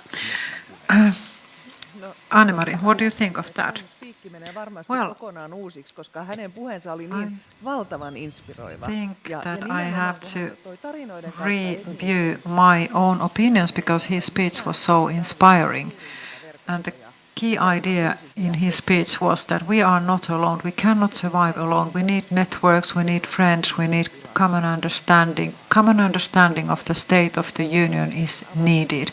And we have the solutions, we have the keys for the future if we want to create a better Europe. Minna Arve, Enrico Letta mentioned the importance of train connections for Europe's future. What's your opinion on this? Well, indeed. Also in this same matter and what you asked Anne-Mari, I would like to remind us for the narrative of the future of Europe. How do we build this story together? And he repeated the same things as I did in my speech. Well, of course, economy, internal market, they are the framework we are working in. But this enables human cooperation, how people work together and how they can build a better future. And all these are elements that unite us. And of course, traffic connections are concrete connections, and of course in Finland we've been talking about train connections between Turku and Helsinki and what it all costs. Well, it doesn't matter how much a kilometer costs and what are the timetables of trains. What is most important is that people meet each other, and Finland should be better connected to Europe and in that way be a better player in Europe and increase cooperation and in that way develop our internal market and common future. So that is what we need in the future. Well, before dwelling in the theme of today, what about Timo? Are we in three-polar world? China, US and Europe. What do you think? Well, we are heading towards a bipolar world. Europe is realistically a dependent, aging continent, and somehow we have to find our own way in this setting. At the same time, we have emerging economies in the world, also outside of China and US. So it is important to remain a strong player in this context. And we have to strengthen our economy, and of course the Ukrainian question is very important as well. Very good. So let's move on to economy and investments. Well, of course, pharmaceutical industry is very important investment target in Europe alongside with the car industry, and we have also attracted investments here in Turku. Strategic autonomy is something that we've been discussed widely. So how do you see, Anne-Mari, strategic autonomy from the point of view of pharma industry? And what are the requirements on that? Lääketeollisuuden osalta, niin mä muistutan näitä lukuja ja Before mittakaavaa. starting Eli pharma se industry, autoteollisuus I'd on like to kaikkein remind you eniten of the investoiva scale. The Euroopassa. automotive Lääketeollisuus industry on is the toisena, most 44 miljardia vuosittain. investment attractive, and pharma Tämä industry is the strateginen second one. autonomia But on strategic mielestäni Euroopan autonomy, unionille in my ihan opinion, kriittisen is tärkeä asia. critically Pääministeri toi important to the puheenvuorossaan European Union. kaksi Our prime keskeistä teemaa, minister johon Suomi on reminded pyrkinyt of two ennakkovaikuttamaan. Hän sanoi major strategisen themes. He kilpailukyvyn said ja strategic competitiveness kokonaisturvallisuuden. and Ja the siitähän tässä overall on kysymys, security. ettemme And that's joudu what it's tähän all about, kaksinapaiseen that we maailmaan. wouldn't end Meidän up in a Euroopassa pitää bipolar keskenään world. olla vahvempia, In Europe, pitää we have to olla be kilpailukykyisempiä, stronger ja amongst silloin me each other. tulemme We have myös to be niihin more siihen, competitive, miten me and pärjätään, jos that on also esimerkiksi leads to the thinking, kriisitilanteita, how että can meidän we cope kriisinsietokyky if on there is hyvä. a Me olemme crisis? nähneet We sen have to pandemian have aikana, high mitä se oli crisis suojavarusteiden resilience. osalta, mitä We se oli lived näiden through that kriittisten during the rokotteiden osalta. pandemic, Eli the protective lääketeollisuus gear, on etc. aivan keskeisessä So the roolissa, pharma jotta industry plays a strategisesta critical, autonomiasta crucial huolehditaan. role when we Mun on talk pakko about ottaa vielä strategic kiinni autonomy. tästä And Enrico I Lettan have to puheenvuorosta, kun hän say, sanoi, että meiltä puuttuu comment on se Enrico viides Letta's tekijä, ne speech. We innovaatiot. are Se on missing the ihan fifth olennainen element, osa which is keskustelua. innovations. That's an essential Mennään part of this innovaatioihin tässä discussion. vielä Yes, myöhemmin, and mutta we're se going on juuri to näin. dwell on Miten innovations sä later määrittelet on. strategisen Timo, autonomian? how do Siitä you paljon define keskustella, mitä se strategic oikeastaan autonomy? edes We on. talk a lot No about mä itse what määrittelen it sen tämmöisen actually niin kuin is. historiallisen I defined näkemyksen it kautta, että Eurooppahan tai toisen through maailmansodan jälkeen eurooppalainen yhteistyö a on historical rakentunut tosi perspective. vahvasti First of all, sisämarkkinoiden cooperation varaan ja is ennen based kaikkea on the internal tämmöisen niin kuin market and Euroopan it's sisäisten functioning suhteiden a välisen hallitsemisen varaan ja siinä inter-European sisämarkkinat on ollut keskeinen relations, väline. and the internal Strateginen market has autonomia been a merkitsee central player mulle here. siirtymää Strategic autonomy ajattelutapaan, means jossa a transition sisämarkkinoiden into a toiminnan thinking se where the keskeinen internal ajuri market ja function, motivaatio kehittää function niitä its ei tule vain Euroopan sisältä, vaan motor, tästä Euroopan its ulkopuolisesta maailmasta. progress Eli comes niistä from tekijöistä, outside. tästä The factors, geopoliittisesta, the maailmanpoliittisesta geopolitical kilpailusta, johon Eurooppa global joutuu policy asemoitumaan. Ja se tarkoittaa, competition, että and esimerkiksi Europe has sellaiset to position itself periaatteet, jotka in niin this kuin tässä perinteisessä competition. mallissa on ollut And in the keskeisiä, traditional esimerkiksi model, kilpailupolitiikka, for niitä example, joudutaan vähän competition sopeuttamaan policy, we tarkastelemaan have to uudelleen adapt them, suhteessa have a tähän globaaliin fresher, newer look at them ja to me adapt joudutaan to the kysymään, global että onko geopolitical Euroopalla competitive oikeat situation. instrumentit And we have to käytössään ask whether meidän Europe has the pystymään correct merkittäviä instruments toimialoja so that tulevaisuuden we have the teknologioissa new merkittäviä sectors, yrityksiä. innovations in the Onko new meillä jonkinlaisia technologies. esteitä esimerkiksi Do we innovaatiopolitiikassa, have obstacles? And in innovation research policy, do we have obstacles in those ja tämä on musta se that niin kuin would ajattelutavan not muutos. enable Jos me lyhyesti adaptation sanon, to niin the ehkä siinä on vielä semmoinen pieni geopolitical ero, että competitiveness? toiset And there is painottaa enemmän sitä also a difference strategisuutta, in eli emphasis. sitä, että Some tehdään emphasize niitä investointeja strategic, nimenomaan hyvin tarkasti the määritellyille strategic part aloille, of jossa ne strategic haavoittuvuudet on autonomy, suurimpia suhteessa where we muuhun have the maailmaan, ja sitten major enemmän painotetaan sitä vulnerabilities, autonomiaa, and jossa some sitten others tehdään sitä emphasize yleisesti tämmöinen autonomy, where we omavaraisuuden see lisääminen that on generally hyvin tärkeä asia. Tämä on se self-sufficiency and tasapaino, increasing mitä that pitää is tässä sitten important. viedä But that's a balance. We have to Niin, balance out että these tämä both. strateginen autonomia Well, a vahvistuu strategic sitä autonomy, liiankin Eurooppa. Me does suljetaan it ne ovet mean niin that paljon we are becoming Fortress Europe? We close our doors to outside world and we won't have trade relations with China, for example? Well, often people talk about open strategic autonomy.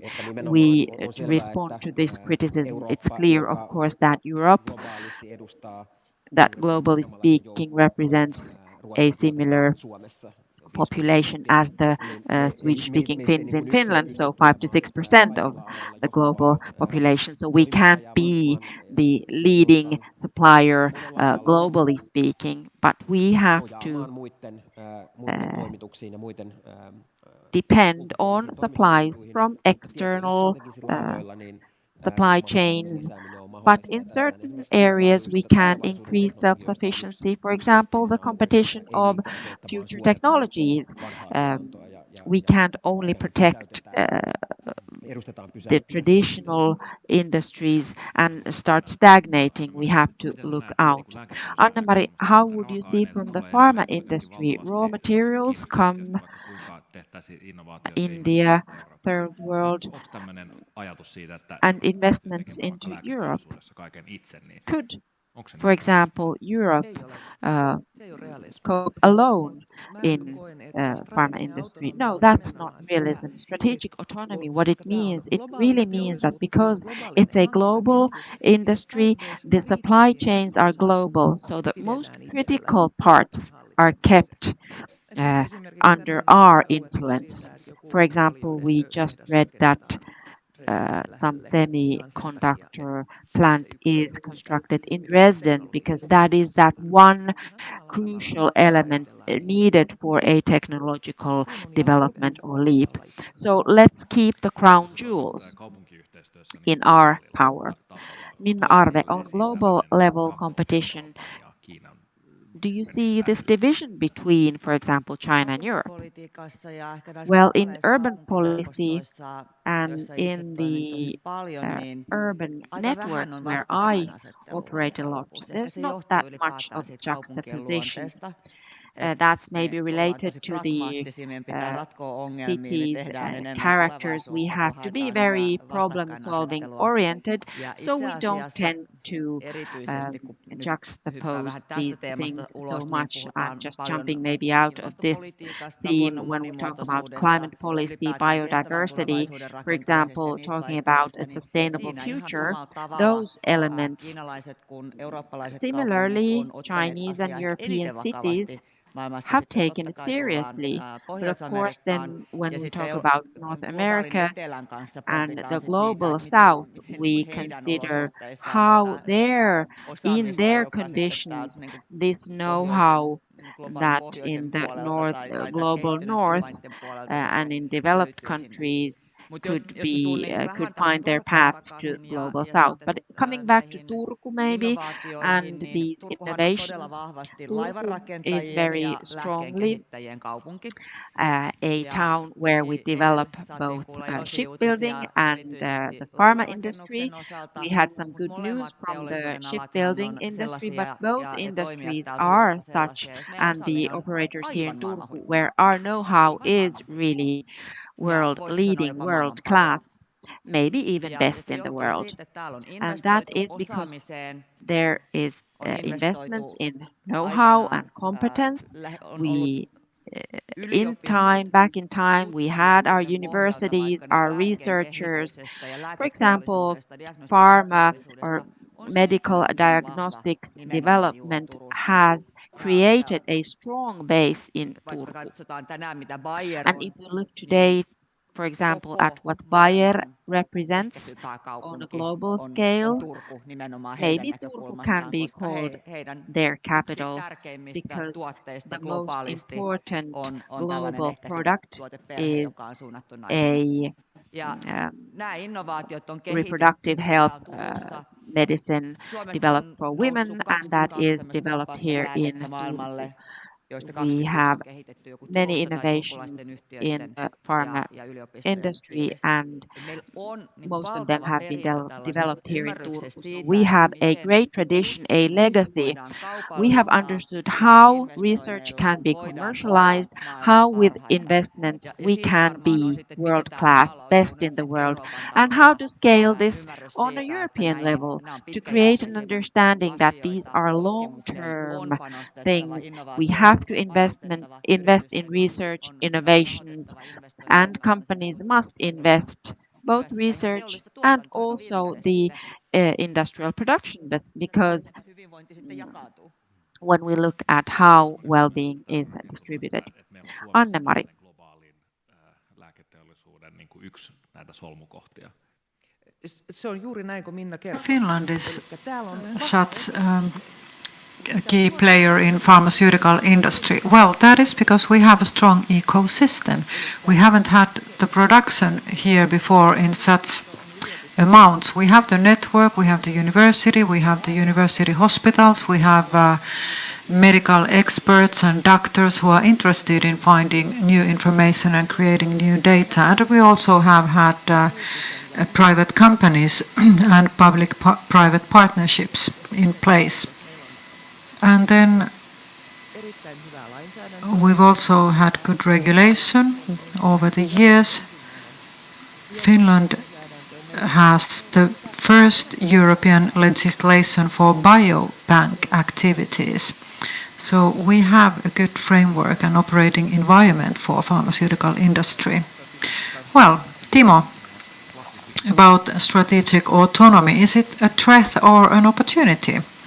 Now that we have a network of small pieces and bits and pieces and networks, so if we now start to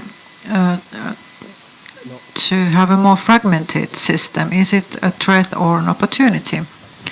Well, of course, every operating environment always has both threats and opportunities. A central threat is, of course, that the strategic autonomy approach also includes some protectionist elements at the European level. For example, some big countries are more protectionist in nature, and of course this relates to the unity of the single market and so on.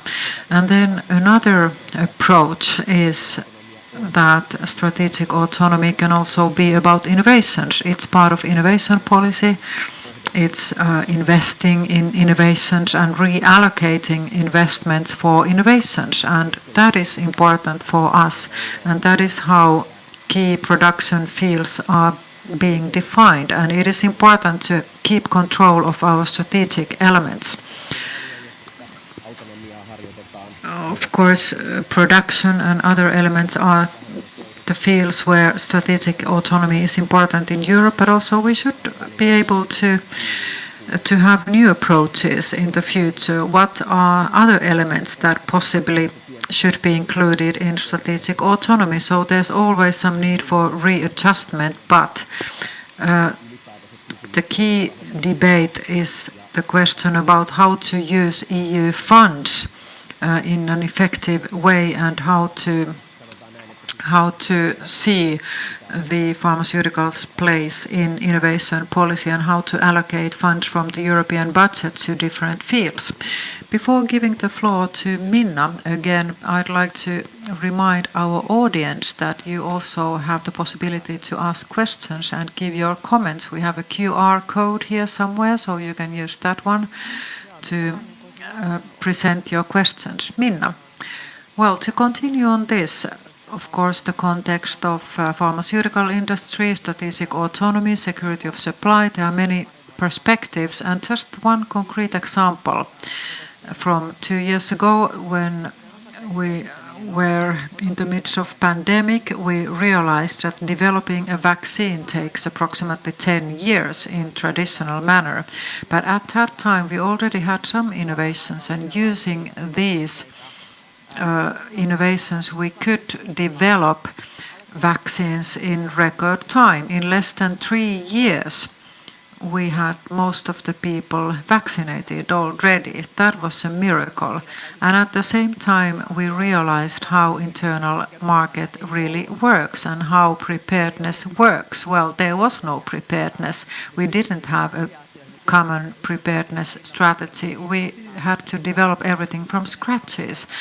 Well, luckily we had these innovations, and we were able to develop vaccines in record time. And then, of course, the distribution was something we wanted to do together, and of course that ran into problems as well. Many countries were very selfish in this, and then we all remember what happened. And well, that was a challenging situation, but we were in a better position compared to other countries because we already had innovation in the field and we could apply this innovation already in the early stages of the development. So that is a very concrete example how strategic autonomy works, and that was a life-saving issue. And this gives us some food for thought how to prepare ourselves for the future. So innovations are key when we have to develop something very quickly in the future. And of course we have to have a well-functioning model for common action. And then, of course, how to distribute vaccines at the national level. So that was also something that we had challenges with. But now we practice this and we have our principles in place. And now that we are talking about innovations, I'd like to highlight the fact that the operating environment has changed a lot over the years. Some 20 years ago, half of new medicines came from European countries. Now, the main place of production is China. US and China are leading the race and Europe is lagging behind. And on top of everything, China has its 5-year program, as we all know. During the last 4 industry has been one of the key industries, and one of China's key priorities is to develop new medicines and treatment methods. So what is your wish list then if the situation has changed? Well, we have some idea of life sciences being part of the program, and we are promoting life science because we need healthy people for economic growth. If we do not invest in keeping our citizens healthy, we'll be in trouble. So we have to have the capacity at all times to develop medicines and treatment methods for our citizens. This is something to invest in. We have to keep people able to work, in simple terms. So this requires heavy investments in ecosystems. This requires sufficient funding and also possibilities to conduct clinical research. At the moment, clinical research is very difficult in Finland, and there are fewer and fewer clinical research projects going on in Finland. The well-being services counties in Finland cannot participate in clinical trials because they don't have resources. So they don't have doctors and nurses to participate in clinical trials. And this is an alarm to all of us. So we need private sector to fund trials and research. We need to have funding in place to pay for all this. Timo, you mentioned the reform of MFF, Multi-Annual Framework for Finance. So if you had the opportunity to redraft MFF from scratches, how would you proceed? So, and let's not forget that funding is a key element here, as we all heard, that we need funding for innovation and research. Well, my approach is a principle-based approach. EU funding should be used for projects that create European added value. So this may mean many things, of course. Well, first of all, investing into internal market coherence, that differences between different regions do not get too big and coherence is guaranteed. That is very important, but it also means that we need to invest in research and innovation and put our money in projects that add European added value and also bring prosperity to regions and countries in every corner of Europe in many different fields. So that is my starting point here. And of course, then the questions of security of supply are important. And while thinking about the national approach or EU approach and the relation between EU funding and national funding. Of course, national security of supply is very important for individual countries, and so that is the principal idea here. So Minna Petteri said in his speech that funding for research and development should be increased massively. Well, yes, of course. Well, this is something that we all wish for, but this requires a lot. It's not only funding, we also need experts and specialists who carry out research and innovations. And we do not invest enough in research and innovations in Finland at the moment as a percentage of GDP. Also, this requires openness. We have to attract foreign experts to Finland, and we need people for that. And of course, all European countries have the same challenges. We are suffering with aging populations and lack of skilled labor and so on. Well, these are common problems for all EU countries. We need funds and resources, i.e. people, for research and development. Looking at Europe and European top universities, many top universities are in Europe. And well, in fact, many of them are in the UK, and now that UK is outside of Europe, we need to invest in our universities. And Brexit has meant that there's not so much research in Europe anymore, and we have to invest in top universities in Europe if we want to keep research and development in Europe, in Brexit Europe. And this is something where we need political will as well. We need deeds, not only words. Well, just a short comment here.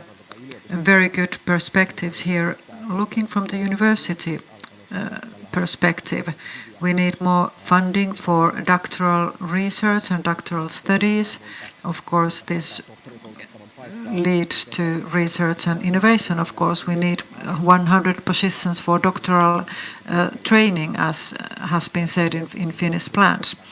And if we have good research environment and good funding in place, it is easy to attract foreign experts. So we need to invest in universities. People who come here to do research, they have to have career prospects in Finland. And we have to not only attract people to Finland, but also retain them in this country. So long-term thinking is important here, and investments in long term. On ennakoitava toimintaympäristö, että se lainsäädäntö ja verotus ja kaikki ne kannustimet ovat ennakoitavia. Minulla oli mahdollisuus olla maanantai-tiistaina Göteborgissa ja pääsin tutustumaan siellä ruotsalaisen lääkeyhtiön tutkimusyksikköön. 3100 ihmistä. Heistä 40% oli lähtöisin jostain muualta kuin Ruotsista. Eli se niin kertoo sen, että miten valtavan globaalia on kaiken näköinen tutkimus ja tuotekehitystoiminta. Research and development is. Siinä kyllä meillä on Suomessa jonkin verran tehtävää. And in Finland se on have varmastikin a long juuri näin, way että ainakin to jos go. katsotaan Turun seudulla niitä kasvavia yrityksiä ja niitä, jotka investoivat nimenomaan tutkimukseen ja tuotekehitykseen paljon, niin nojautuu hyvin vahvasti myöskin their innovations, their research is based on talented people coming from outside to Finland. Mitä me voidaan ikään kuin sille EU-kontekstissa tehdä? Puhutaan paljon Suomessa osaavan työvoiman saatavuudesta, mutta pitäisikö meidän lisätä EU-sisäistä liikkuvuutta tai mitä työkaluja siihen voisi olla tarjolla? Miten saada osaajia EU-sisällä liikkumaan? On EU level, how do we increase the mobility of these talented people within the EU? The question is whether we are attractive enough. That's the question. Internal mobility within EU, in principle, it functions, but those are personal decisions that people make.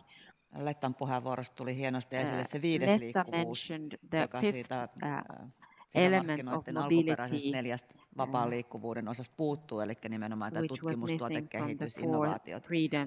Ja tätä kautta sitten ymmärretään nämä yhteyksien merkitykset, jotka on paljon myös aidosti näitä fyysisiä yhteyksiä, että palataan taas siihen länsirataan ja länsiyhteyksiin Suomen osalta, mutta Euroopan laajuisesti näihin yhteyksiin, jotka kulkee isojen pääkaupunkien välillä, jotta saadaan ihmiset liikkumaan ja pelkästään capitals to make people more mobile. It's not enough to move around big cities in Europe or in Europe generally. How can we network also with other Lehto tosiaan puhuu tästä 5.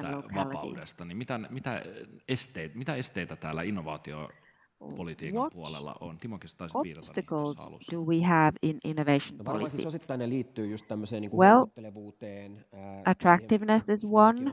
Niin hyvin omalaisensa kielialueen ja siihen, että ne muurit on mahdollisimman matalalla. And the language here, well, that can be an obstacle. But then universities, for example, they often tend to be closed institutions. I have participated in European level, European studies program where students would move between different European universities. These initiatives could increase mobility, lower the threshold for leaving and moving around Europe. That's a good thing to be able to cooperate and that having relevant research projects, for example, this kind of concrete increasing cooperation between European universities. This is something that Emmanuel Macron has pointed out as well. What obstacles do you see in the innovations and mobility from the point of view of pharma industry? I don't know if there are obstacles. I feel, first of all, that the pharmaceutical industry within itself, people are very loyal. People have very long-term working relations. And what was very inspiring during last week's visit to Sweden, among colleagues, we discussed about strategic partnerships, how universities cooperate amongst themselves, how within a sector we would create more cooperation, collaboration, contacts, to find the partnerships, to find the partners with a common goal. If I think about European competitiveness and the pharmaceutical industry especially, our Nordic operators should collaborate more. We are only 27 million in the European whole pot. And now that our Prime Minister said in his opening words that good connectivity, good relations and contacts are of essence, I think that they should do something about it as well.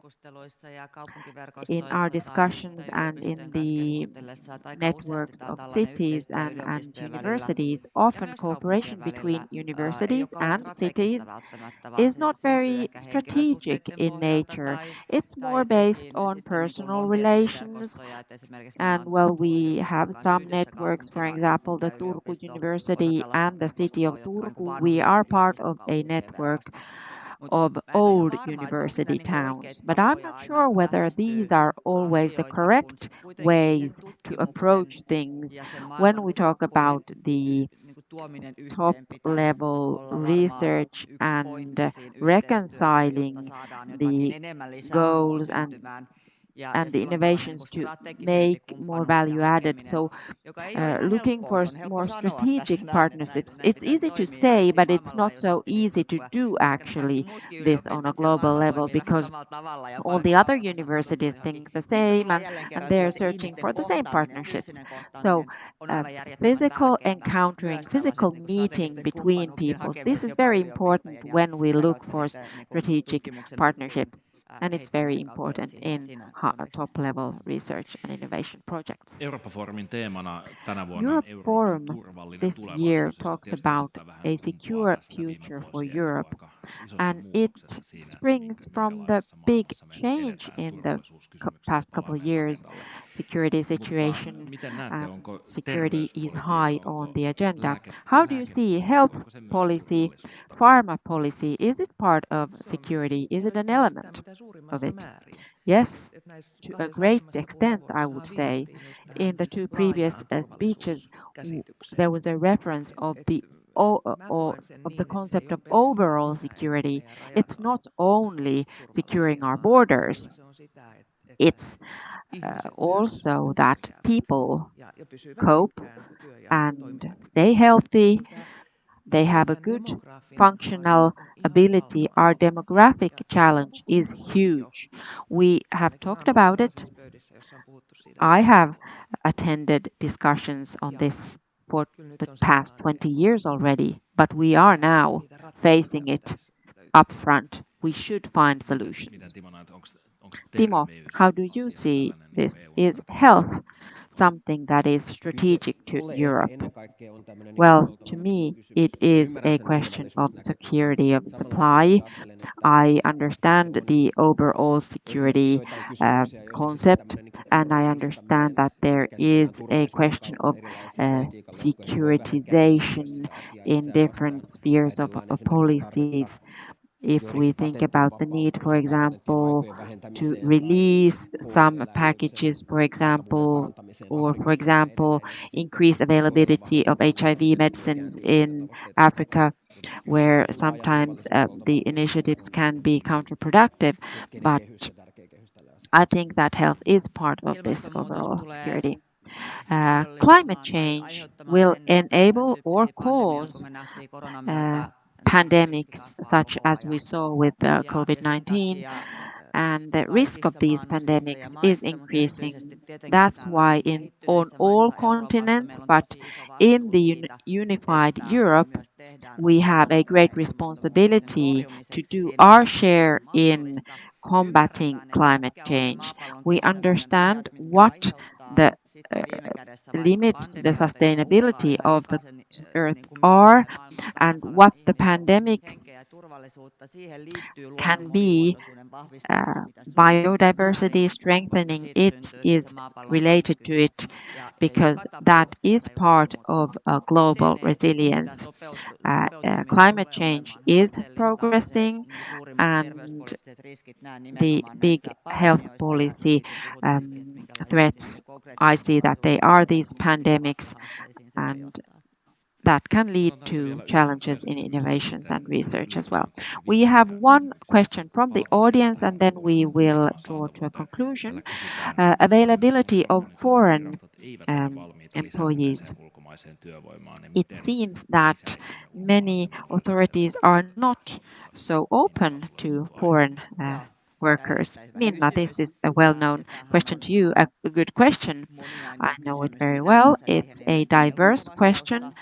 There's no easy answer to it, or not one only answer.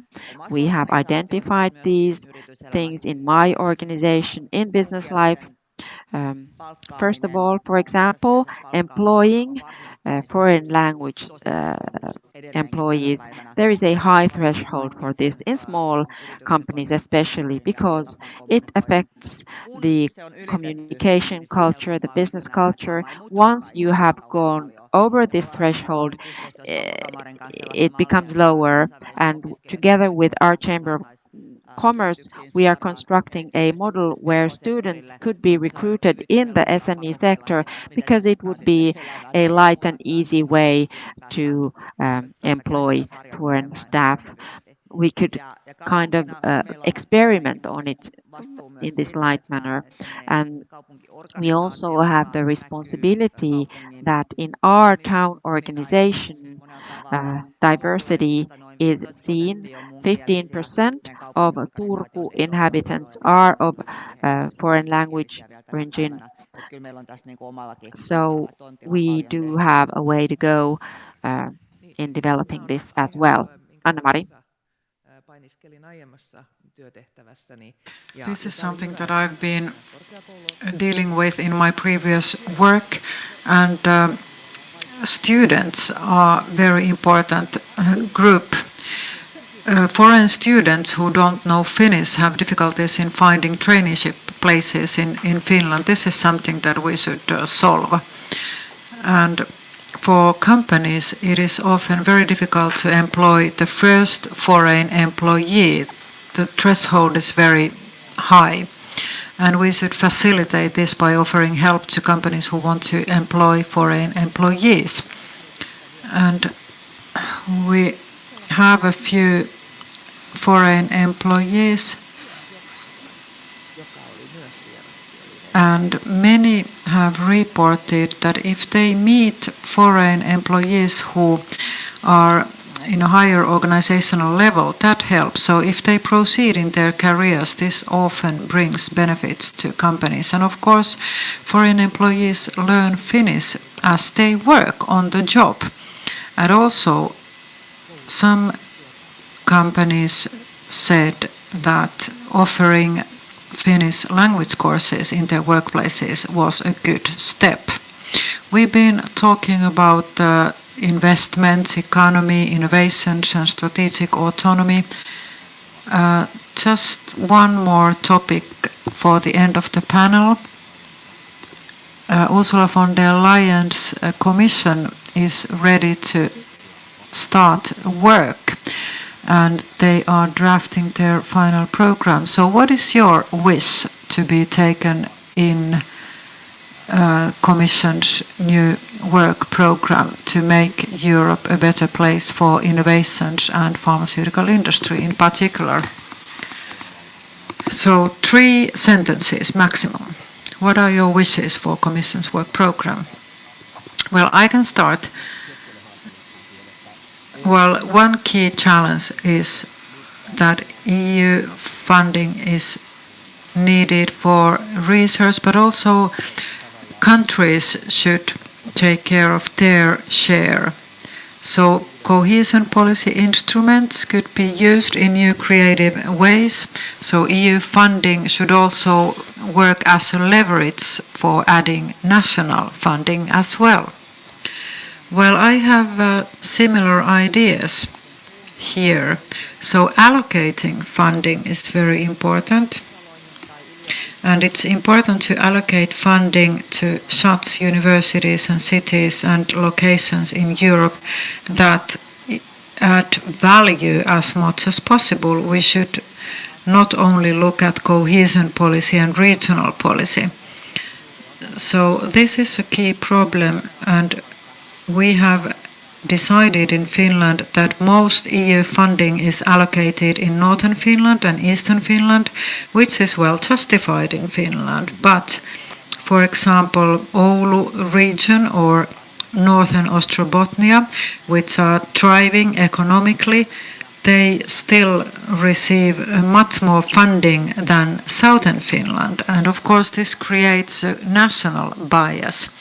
Universities and other players do not receive similar amount of funding in different places in Finland. So there's a lot of inequalities. Anne-Mari. Well, funding and allocation of funding, of course, pharmaceutical industry needs funding. So it is important to mention pharma in the Commission's program and keep up the competitiveness of European pharmaceutical industry and make sure that research and development continues. So we cannot weaken the documentation protection to make sure that innovative medical industry and pharmaceutical industry remains in Europe. That is important. Thank you. Anne-Mari Virolainen, Timo Miettinen, Minna Arvonen. Let's give them a hand.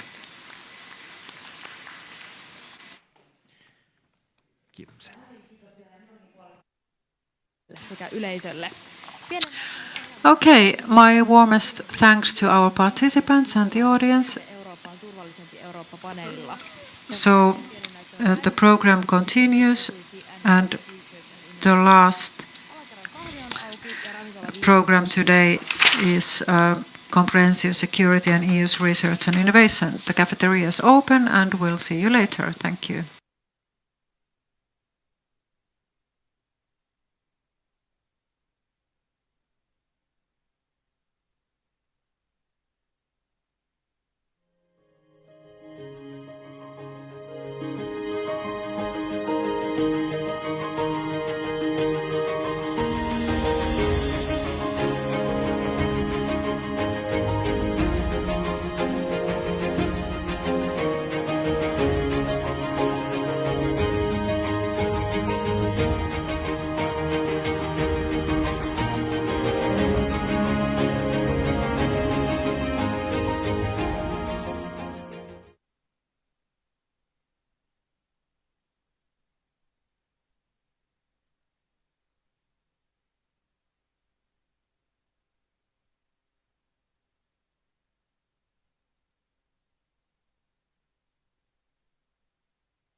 Moikka ja tervetuloa taas oikein paljon mukaan tänne Euroopan foorumin keskiviikko-iltapäivään. Minä olen Kaisla Kontkanen ja toimin tänään lavajuontajana. Welcome to the Europe Forum First Day Afternoon Session. Kaisla Kontkanen is my name. And everything you hear will be streamed and Finnish presentations will also be interpreted into English. All Finnish programs such as this one will be simultaneously interpreted into English. If you have not yet, please download the Interprefy application onto your mobile phone using the code you can hopefully see on the screen. Please mind your fellow audience members and use headphones. Pienen näyttämön keskiviikon toiseksi viimeinen. So this is the second last panel discussion offered by In Flames research flagship from University of Turku. It's about public health and national economy and the correlations between the two. Well, welcome to a panel discussion, the topic of which is important for all of us, nothing less than health and security. We have Liisa-Maria Voipio-Pulkki, a senior expert on Ministry of Social Affairs and Health, and she's now a senior expert in the ministry and has been working in various positions, also in EU affairs, and now she's leading a coordinating group taking a look into health systems. Then we have Mika Salminen, Director General of the Finnish Institute for Health and Welfare, and many of you remember Mika from COVID times. So he's been very active and involved in various public health policy issues. Then we have Mikko Pietilä from the University Hospital of Turku, the Profit Unit Director of Hospital Services, also senior medical doctor, and so he's bringing some local colors to this panel discussion. So we have short introductions first about healthy Europe, secure Europe, what does it mean to us? And after that we have a few questions which have been prepared, and then after that let's see if we have time for Q&A. Now I would like to hand over to Liisa-Maria for her introductory remarks. Well, thank you very much, Timo. It's always nice to be in Turku. Well, healthier Europe is more secure Europe. Is this true? Well, this is something that I welcome and I definitely agree. So preparedness and preparedness measures are important, and then health as part of comprehensive security in society. So this is about resilience, this is about sense of security of ordinary citizens, and it is clear that the pandemic was a major event in this aspect. Health systems aim at promoting and producing health for citizens, that citizens would be able to work and their work ability would remain at a good level. Well, sometimes I feel that health systems are not widely understood in society, and health systems are a major part of any society, not only in Finland but also elsewhere, and of course they are usually publicly funded. So public resources are needed to maintain public health systems.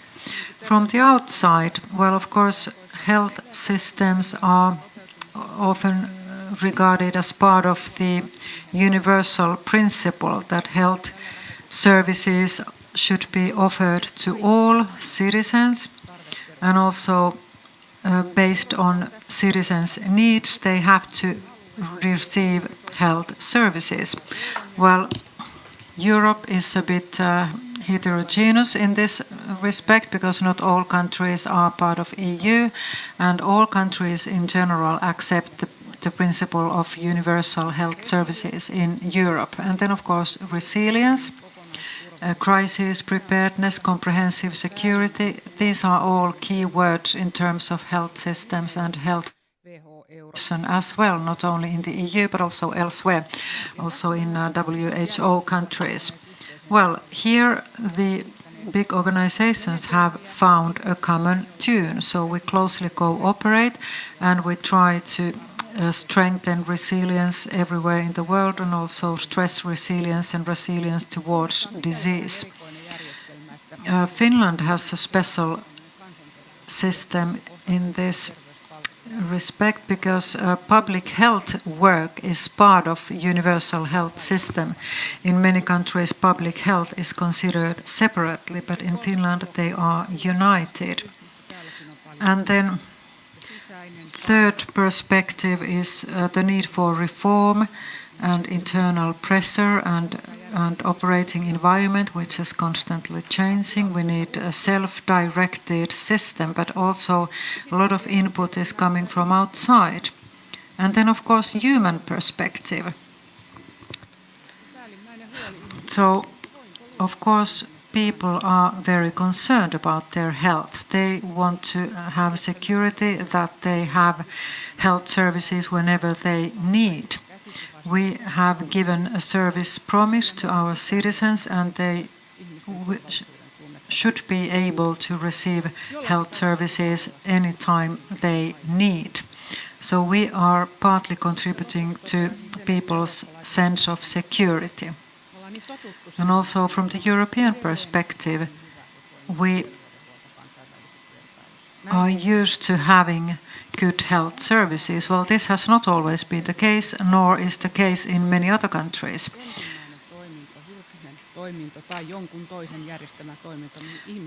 So people have to be able to trust health services, and they have to have the feeling that authorities and professionals work for them, not against them. And this is one of the key priorities also in WHO and other international organizations, how to strengthen people's trust in health services. Thank you very much, Liisa-Maria Voipio-Pulkki. That was very comprehensive. Then Mika, you have the floor. Thank you. Thank you, Timo. And thank you for invitation. It's nice to be in this high-level group. Well, Liisa-Maria's remarks were already very exhaustive, but I'd like to come back to the sense of security, sense of basic security, whether we as society have trust in our health services, whether citizens believe that if something bad happens, they receive the help they need. So health services should be available and clear. People, of course, are individuals and they see the situation differently. But in general, we should be able to provide good health to citizens and also create trust that if they need health services, they will receive them. That people can live their daily lives without fear. They know that if they break their leg, they'll get help. So trust in health services, trust in society are key issues here. And also they want to be part of society and also contribute to the system. Well, this is not self-evident in many other countries. It depends on the degree of democracy and degree of participation of citizens in society. So Nordic countries in general are quite good in providing health services to their citizens. So people can trust society. They do not have to depend on themselves or their loved ones. They have security that when they need, they receive health services. We take care of our citizens. But Well, it doesn't help really if somebody gets cancer, for example, then they always need help. So people cannot rely on themselves only. They have to have public health services in serious diseases. Of course, for all this, we need public funding. If services are not available, people become disappointed, and of course this includes risks as well. If people don't trust society around them, anything can happen. So the system functions well if public health services are widely available. If not, it may lead to many other problems. And people have to trust the authorities, that they speak the truth. And well, I must say that at the moment I'm a bit concerned on recent public health polls. People do not trust public health services anymore in Finland. On the other hand, I don't see any dramatic change in the provision of health services. Of course, if you are in trouble, you'll get help in Finland at the moment. That is clear. But for some reason, people don't trust health services anymore that much as they used to do. So that provides a good basis for discussion. There's a very negative discussion going on at the moment. We all know that money is lacking, health services are at stake. So that is something that we should find a solution to. And if trust is weakened in some part of society, it may deteriorate elsewhere as well. It is important to talk about trust in public debate and also bring up solutions, not only problems. We should have a solution-based approach instead of complaining. Thank you. Mika. Mikko Pietilä, thank you for the invitation. This I had some mental bullet points in my mind. I don't have that list anymore because the two previous speakers actually went through all the major themes. I feel that now that we have faced a major crisis altogether, a healthier Europe is a more secure Europe. I'm not going to talk about that more. I'm talking more about the peace in society where health and trust in the society is important, that when a person becomes sick, they can have trust in the system and the society that they will be taken care of. That is a very important feeling. In Finland, when we talk about public health services in the media, in public, we talk about it in a very negative light and negative tone. We have a crisis, we have money lacking, but still I'd like to emphasize that when a person becomes seriously ill in Finland, they do get treatment and they won't go bankrupt. We have top-level specialists who take care of these people. Finnish healthcare system strengths, and I'm talking about the public healthcare system here, people who do not have incentives to do any unnecessary procedures, people can trust that they get the treatment they need. They get care, which, according to that certain situation, is effective. But if the trust towards society and the trust in being cared for is fragmented, society will become fragmented, and this welfare services as a guarantor of societal peace is very important. We have very heterogeneous public health systems in different countries, and this, of course, affects how people trust the public health system. It must be public, non-corrupt, at use when people need it.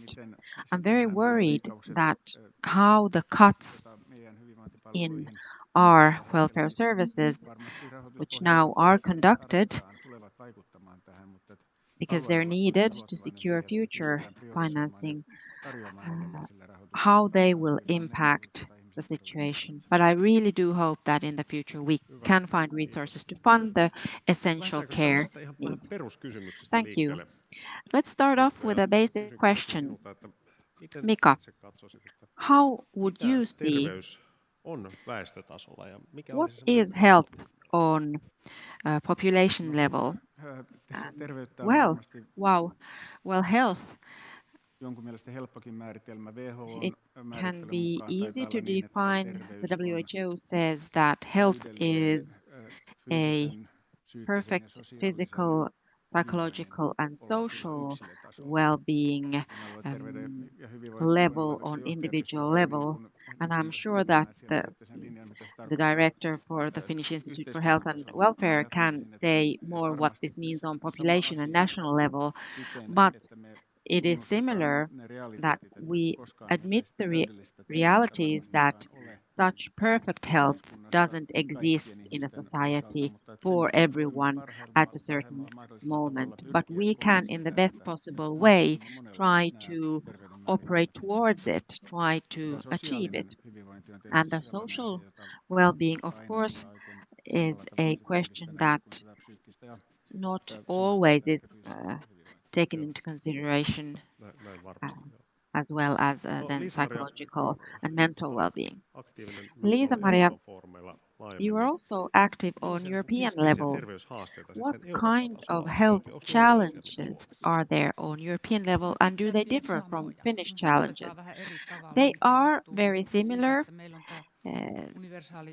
The words we use to describe them are maybe different, but we have this public health enshrined into our principles, and we have to talk about it, take it apart and talk about only parts of it. And the role of health in security has been documented for many governmental periods already, and the EU likes to cite it as well when they talk about health on a general level. We don't have yet the letters from Ursula von der Leyen to the commissioners, so we don't know what the role of health will be in her new portfolios.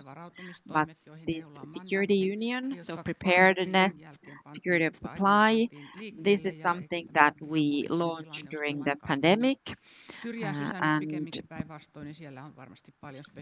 currently there are many specific measures, and the member states are largely unanimous on it, but then implementation is different. For example, medicines, drugs availability is something that may be implemented differently. We have a scarcity of competent staff in the health sector, and there's no common solution to that to be found. And labor and its relation to health, that is not mentioned in Ursula von der Leyen's speeches. But then biomedical, healthcare-related research, this is something that for sure will be in the Commission's program mentioned. How will it be organized? That's another question then. But we have talked about, without agreeing previously, but we have talked about peace in society, societal balance. EU doesn't affect directly national health systems, but indirectly it does. And in von der Leyen's program and proposal, the social pillar should be strengthened, and that's something that Finland has always emphasized. It's important for Finland. In the opening session, Mr. Lettä brought up the issue about smaller, less developed member states, especially the candidate countries. Their health systems and the public health figures are on a completely different level from the member states. How to reconcile these? How will it go? For example, regarding recruitment of healthcare professionals, climate change, effects that are emphasized in those areas that are less developed in any case. Anyhow, yes, these are complex matters, and I'm sure that they won't become easier the more heterogeneous our member states are in the future. Mika, from your institute's point of view, when you look at the Finnish population, how would you see society's responsibility versus the individual's responsibility of their health, and that we would be in good health to construct a society? Well, of course, it is a shared responsibility. Everyone is responsible for making the right choices, considering the choices they make, and influencing through their choices their well-being and health. That is something that you can't think that someone else would be responsible for that, and that someone else would define your well-being. So it's a lot about the individual choices, but at the same time, we cannot say that the society doesn't have any responsibility. And this is a matter that we have been somewhat concerned about, because many things are so that if in a society we build some models that lead to people forgetting about how to take care of your health, or there are too much difficult choices to be made, you will see the effects.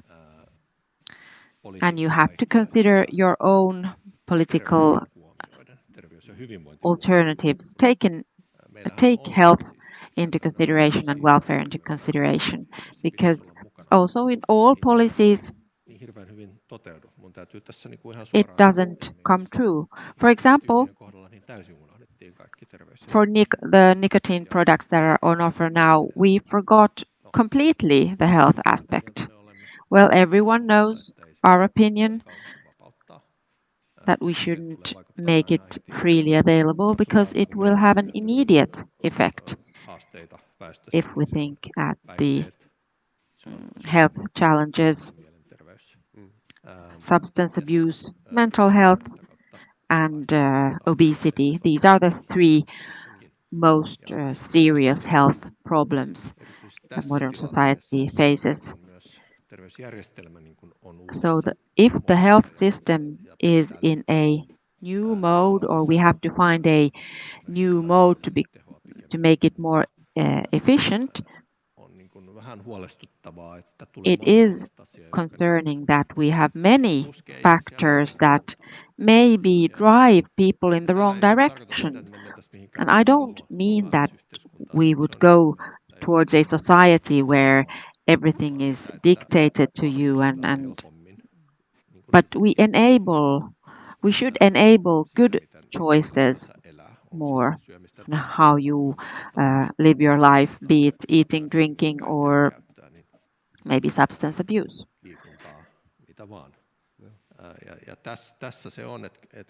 Physical exercise, etc. So leading the Institute for Public Health, we do have a role.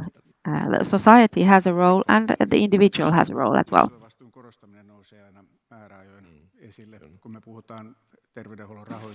Individual's responsibility is something that is regularly brought up, talking about health services funding, and then often some people say that people should be more responsible, they should have more individual responsibility and live healthily.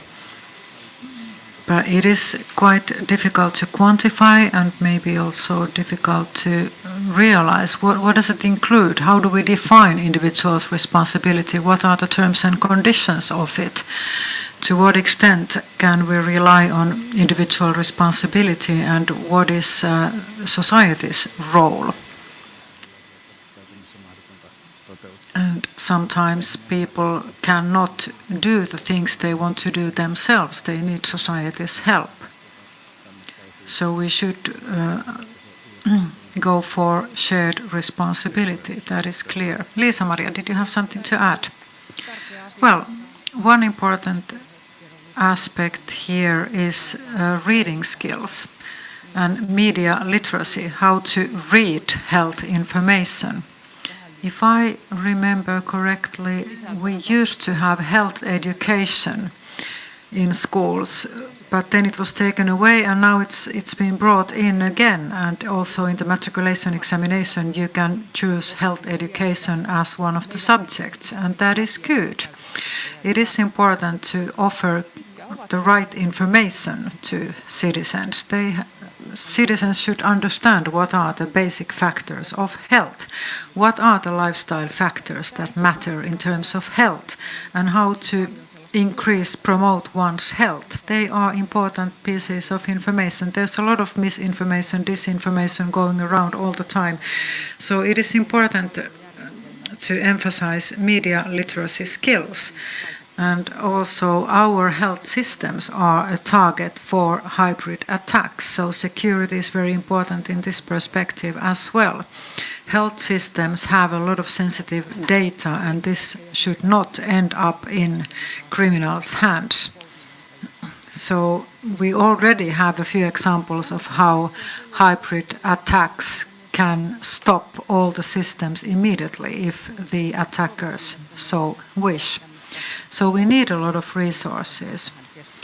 And well, we decided not to have a political discussion here this afternoon, but politics play a role, and funding of course as well. Right, well, one more aspect, I don't know if it's a Finnish invention, but in many parts this seems to work. That is public-private partnerships. We have different partnerships in Finland, in healthcare, in material storage, and in many other aspects not related to military threats. So there might be some threats to any society, and we have to find common solutions for them, and this can be done by being prepared. So what is your opinion? Could we share this expertise in public-private partnerships to other European countries, or do you think this is a very Finland-specific thing? Who would like to start? So it's not only about healthcare, but in many fields in Finland we have joint efforts between public and private sectors. Well, as far as I've understood, Finland serves as a good example for many other European countries in terms of comprehensive security at the moment. So a lot of countries are following us, what we do. We have a Center for Security of Supply and so on. So we are generally well prepared. And we have many different NGOs, other organizations that are part of this preparatory work. A lot of public-private partnerships as well. Public companies play a role. So we do have society-wide cooperation in place already. Well, of course, this is nothing new anywhere, but preparedness is very topical at the moment. And well, maybe Finland is generally a bit better prepared than other countries for obvious reasons, and of course this is a good thing, but it also has negative aspects. Talking about Finnish military force, The idea is, of course, that we should never use them. They are just in place, but we don't want to use them. In healthcare, every single resource is already in use 24/7. So the resources are being used all the time, and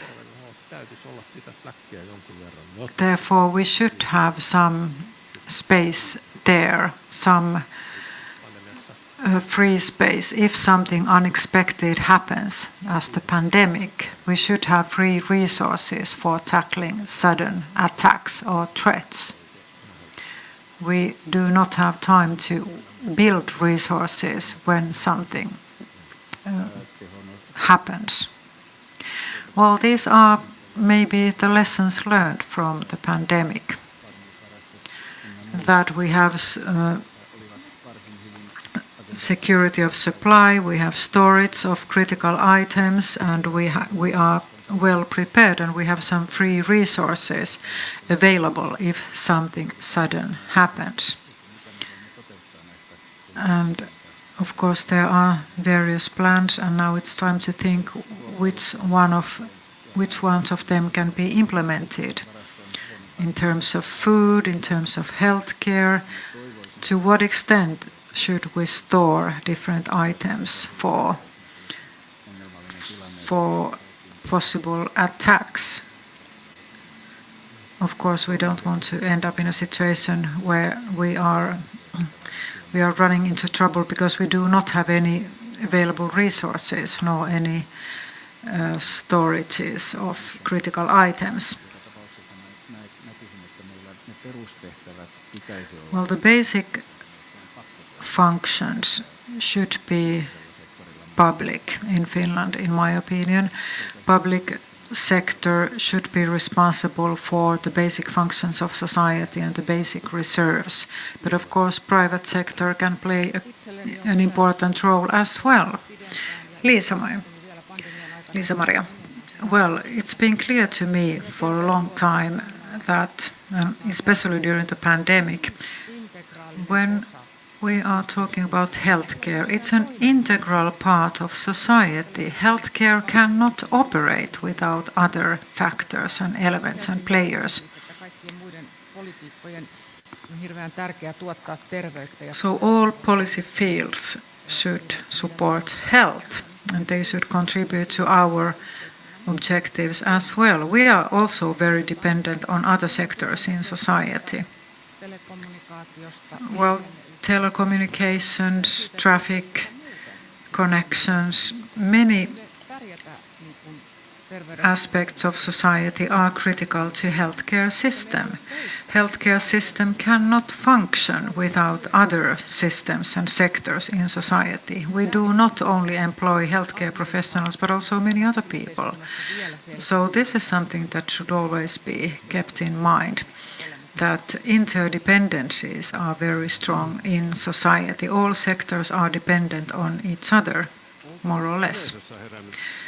Well, do we have any questions from the audience at the moment? Would you have any questions or comments from the audience? We have experts on stage, so now the floor is yours.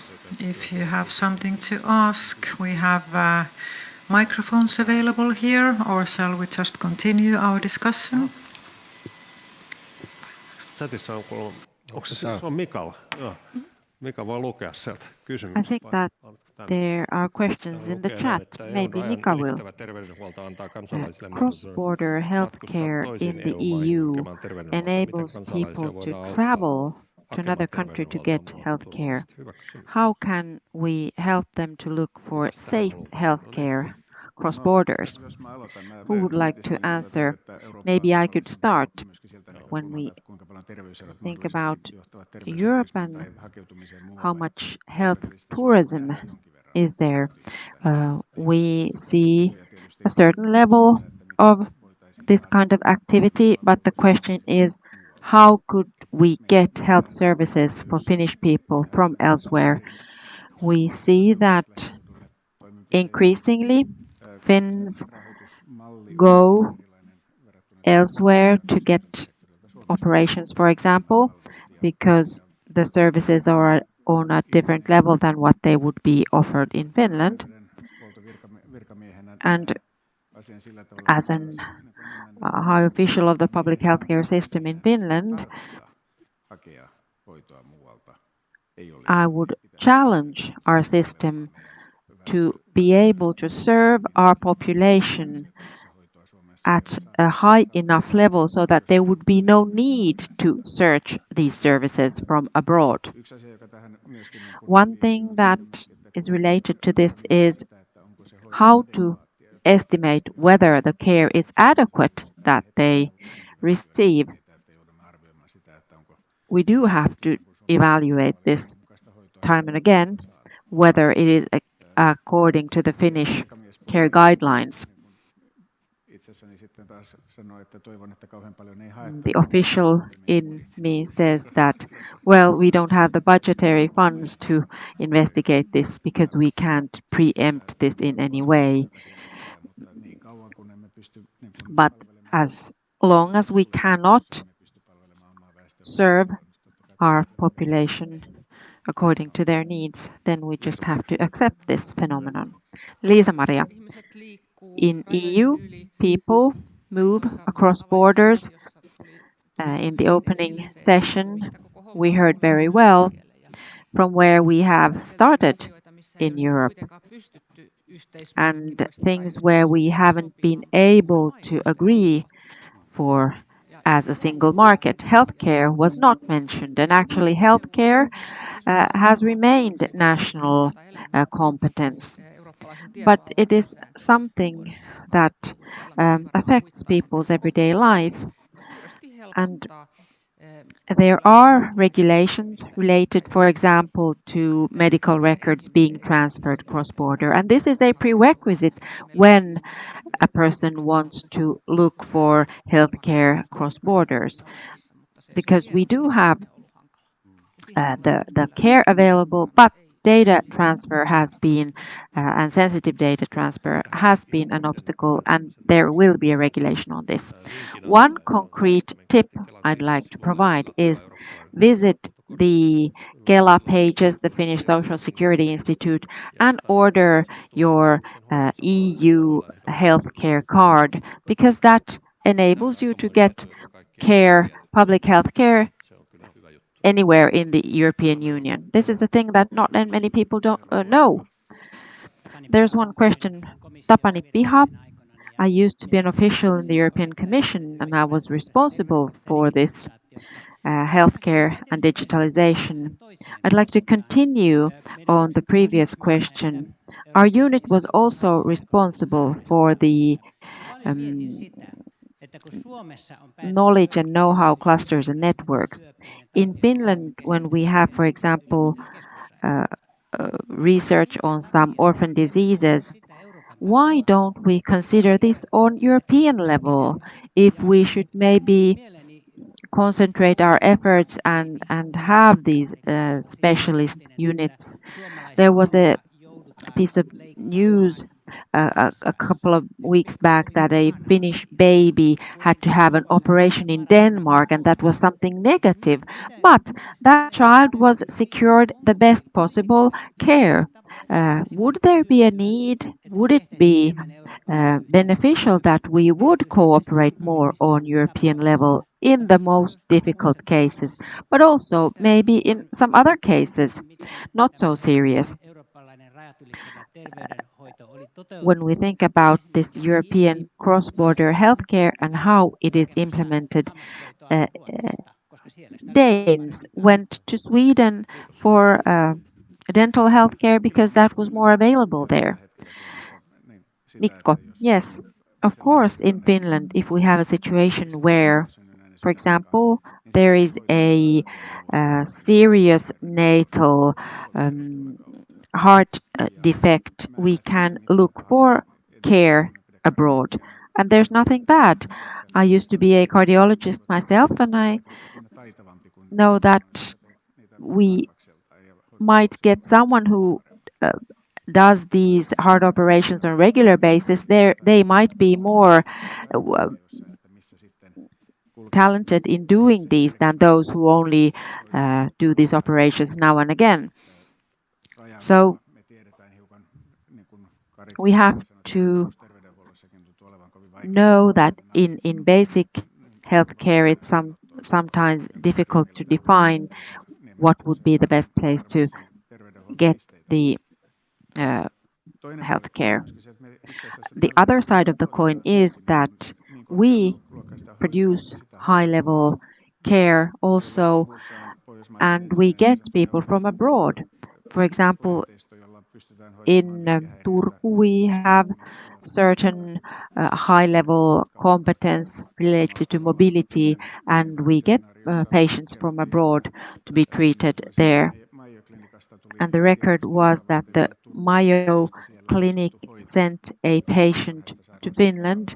Well, Mayo Clinic is one of the world's best clinics. Maybe an advertisement for them here now, but they have 100,000 hospitals over there, and we have 3 university hospitals in Finland. Still, a patient was sent here for better care. So we have very high-level specialist care in Finland, just as an advertisement for Finnish high-level healthcare. Liisa-Maria then, well, I remember when the European Reference Network was published, and I had to give evidence that the operator that will apply for this position is an authorized provider of care. I remember that this was only the central university hospitals that participated, but they said that, well, we don't need this for anything because we have our academic connections. But when the concrete event materialized, then they wanted these networks because there is an opportunity for centralization, for pooling resources and knowing where the best care would be. And in Finland, for example, you have to get a good justification to apply for care elsewhere. For example, there was one hospital that boasted that, well, for 2 years we haven't had a need to send anyone elsewhere to get care.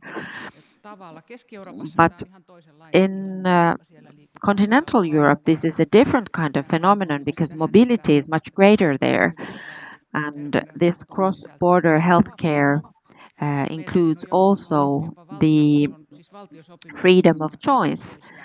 There used to be contracts where on a national level we should recommend certain institutions for certain patients. But it's important that there is a clear path in each case so that the care and aftercare is consistent. Thank you. And to this European level discussion, I'd like to bring the point of view of the patient, because the aim is not to send people around to get care. We have specialists working in different countries, and we have, even though we are at the outermost brink of Europe, we have people who have roots and family around Europe. It's absurd that the information of their health doesn't travel with these people when they go around to meet their family, etc. And I'm sure that little by little we are heading towards that direction, that people carry with them this health information. We have to have some kind of a system, otherwise it won't function.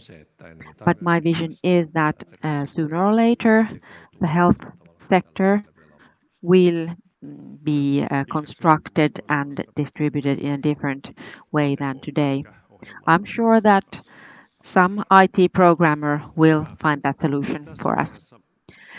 Well, at this point, maybe it's time to summarize 3 points, as is tradition.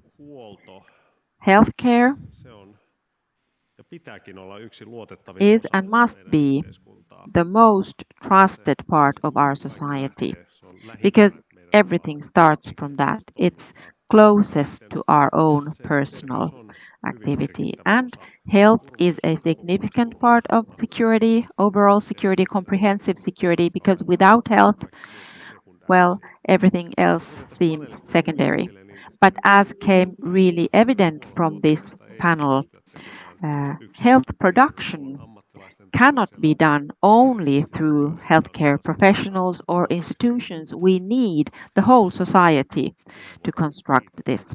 That's why I'd like to thank my panelists. Thank you for sharing your time. We had a great panel, and I'd like to thank the audience as well. We are here for you. Thank you. Have a great rest of the summer. Thank you.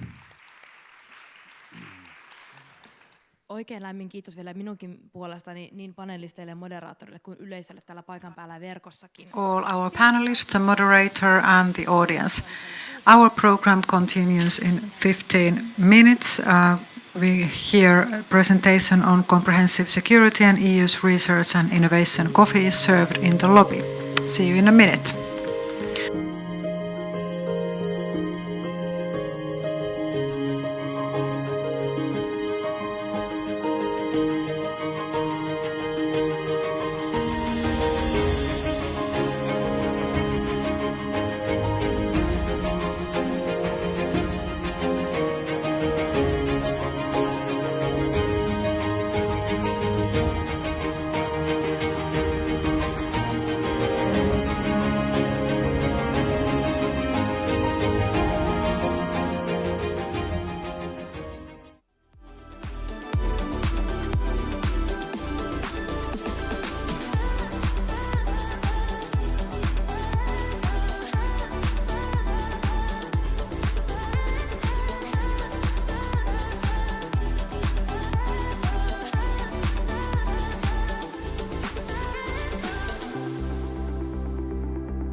Moikka ja oikein paljon tervetuloa Eurooppa-foorumiin.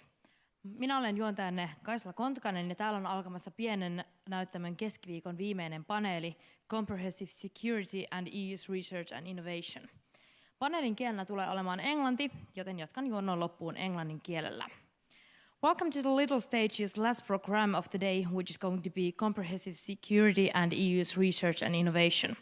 We are going to hear a fascinating keynote and a panel discussion about the future of the European Union's research and innovation and how these matters contribute to comprehensive security.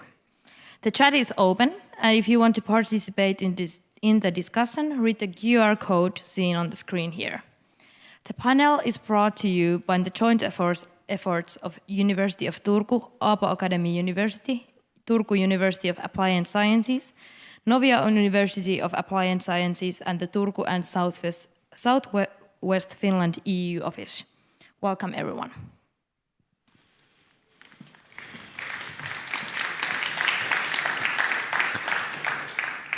Okay, ladies and gentlemen, dear audience, and also our participants here on the stage.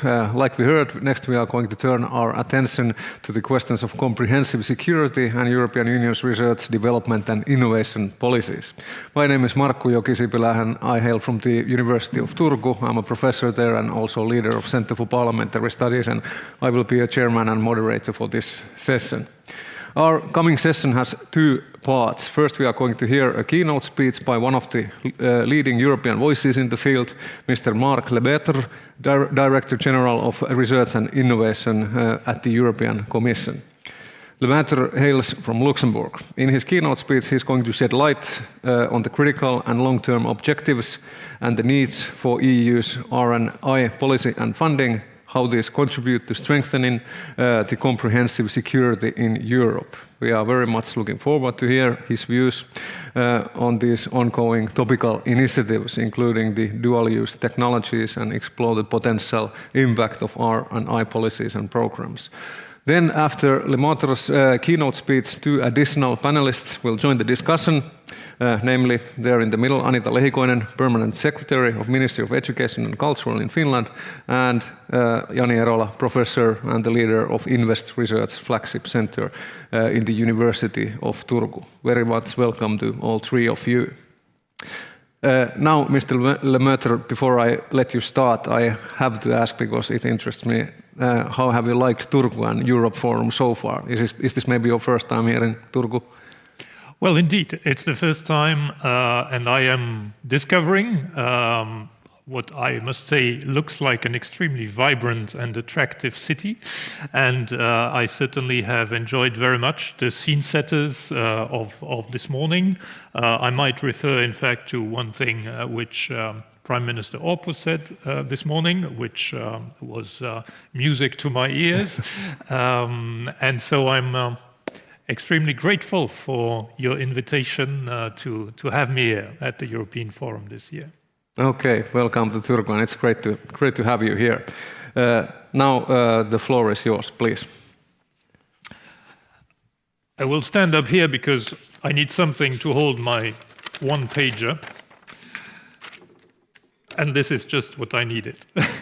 So, Markku, thank you very much for your very kind introductory words to start with. As I could say, I am really pleased to be able to engage in this Europe Forum, which by now I understand is quite a tradition of this city. And in fact, there are two more specific reasons why I am pleased to be here in the edition of 2024. The first reason is that we are at quite an exciting juncture, going through institutional change in Brussels, which means also reflecting on our priorities. By now, President-elect von der Leyen has shared the political guidelines, as they are called, so what she sees as the priorities for the European Commission and more broadly for the European Union over 2024 to 2029, and I will refer to a few points of greater relevance for research and innovation in those guidelines. But of course, there are a lot of details that we need to work on to fill these guidelines with substance and eventually to transform them into initiatives over the coming years. So the timing is great. But secondly, I also cherish the opportunity to talk for once a bit about research and innovation in what is a more unusual context, which is security and comprehensive security. The link between the two, I think, is pretty obvious.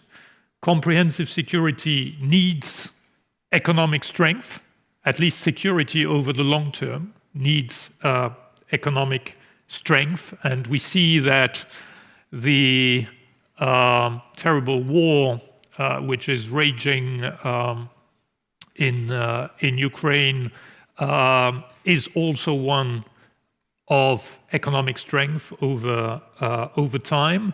And for comprehensive security, definitely one also needs to secure sufficient sovereignty in the strategic technologies of the day and of the future. And for that, for basic economic strength and for mastering strategic technologies, clearly a strong and vibrant research and innovation effort is required. So also when thinking about Europe's security, of course also when thinking about Europe's competitiveness, Europe's well-being, one should take an honest look at how we are faring in research and innovation in Europe today. And to me, taking that honest look should lead us to the conclusion that we should continue to be inspired, not only this year, but in coming years, by the Olympic motto, Citius, Altius, Fortius. You all know that motto, which means faster, higher, stronger. How would I very concretely translate that? I will start with the Altius, higher.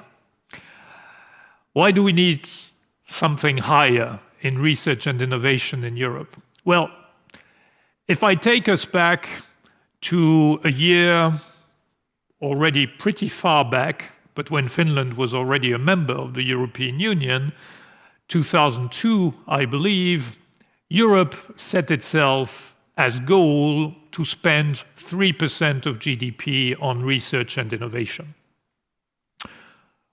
1% should come from public means and 2% should come from private business expenditure. Back then, in 2002, we were at a level of expenditure of more or less 1.8% of GDP. And so we aimed for 3%. Where are we 22 years later? We have progressed, but we are still very far from 3%. We are at 2.2%. So to judge whether the glass is half full or half empty, I think it's important to compare with the rest of the world. How has the rest of the world evolved over the past 20 years? Well, there clearly we see that the gulf has widened, and some who were way below us have surpassed us by now. The gulf has widened with the US, with Japan, with South Korea, and China has surpassed us by now. China is at 2.4% of GDP. So Europe clearly has a problem of how high its monetary efforts are in research and innovation. Within this equation, we should also reflect on the right division of labor when it comes to public efforts between what is pooled together through the European budget to fund the European research program and what flows through national programs. Today, the proportions are 10% of public means are channeled collectively through the EU budget, through the program called Horizon Europe, and 90% are related to national programs, national decision-making. I think the question arises whether this balance is absolutely the right one. And why do I claim that it is a legitimate question? I think for the simple reason that there are two very fundamental advantages to organizing things at European level. The first one is that the European program ensures the highest level of competition between researchers across Europe, but not only across Europe. In fact, because the program is very open, also embracing the rest of the world. And this arguably secures that the quality of the research funded is of the highest level. The second specificity of the European program is that most of its expenditure goes to projects which are collaborative projects with many participants from very many member states in the EU. And this is something you cannot replicate through national programs. So this is one question I think we have for ourselves for the future, what the right division of labor is between the EU level and the national level. But then I'd like to also say a very strong word of praise towards Finland. Not because I'm in Finland and I'd like to cajole you in any way, but very objectively, the Finnish government has set for itself an extremely ambitious goal going way beyond that European goal of 3% of spending between now and 2030, of achieving progressively by 2030 a level of expenditure of 4% overall. And I find it all the more remarkable because Finland is going through a difficult economic moment, has generally to rather go for belt tightening of public expenditure, and nevertheless is deciding that research and innovation is one, if not the one area where extra efforts should be made. And to me, Finland, by that, is in fact providing a wonderful example to the other member states. That indeed it is a question of setting priorities, and it is a question ultimately of political choice. We do need, I believe, to make more progress than we have over the past 20 years, over the very next years, to have a more forceful monitoring mechanism of what is happening with R&I expenditure levels. And I believe that the overall economic governance surveillance process that the EU has, which is called the European semester, would be the ideal vehicle to also monitor in an annual fashion how member states are faring. I was speaking of those political guidelines which President-elect von der Leyen has been voted upon. In these, she said that we should put research and innovation at the heart of our economy. And she also announced that we would be increasing research spending, mentioning more specifically 2 of the 3 pillars of the present research funding program, namely fundamental research through the European Research Council and disruptive innovation through the European Innovation Council. So higher spending levels, you will have understood. Secondly, CITES, faster. The world is spinning faster, it seems, at least in terms of disruptive innovation, yes. Think only of artificial intelligence and what we start seeing as the very broad-based impacts which AI might have on economic production processes, but also more broadly on society, and specifically when it comes to research, the incredible booster it can represent to find faster, to gather new knowledge in a very much accelerated way. So in such a context, we also need to think about being more agile and moving faster. And here, reflecting specifically on the European Framework Program, I think that we need to again look at how heavy it is, look at its rules and try to make them leaner. But we also need to ensure that the program is agile. It is a program which today runs over 7 years. And given how fast evolutions can be, you cannot cast things in stone for 7 years, and you need to be able to adjust your priorities if needed. And then thirdly, Fortius, stronger. Here I think several points would fit very well.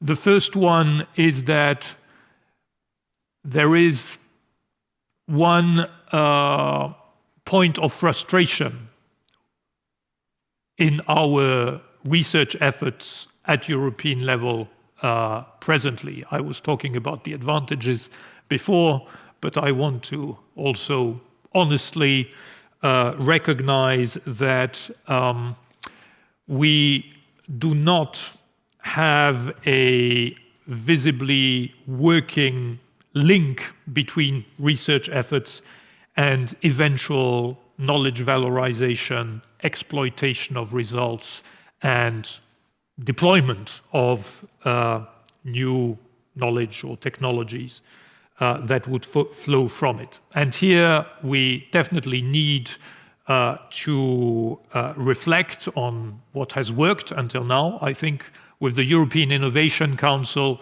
which finances through risk capital basically startups, which have very promising disruptive technologies.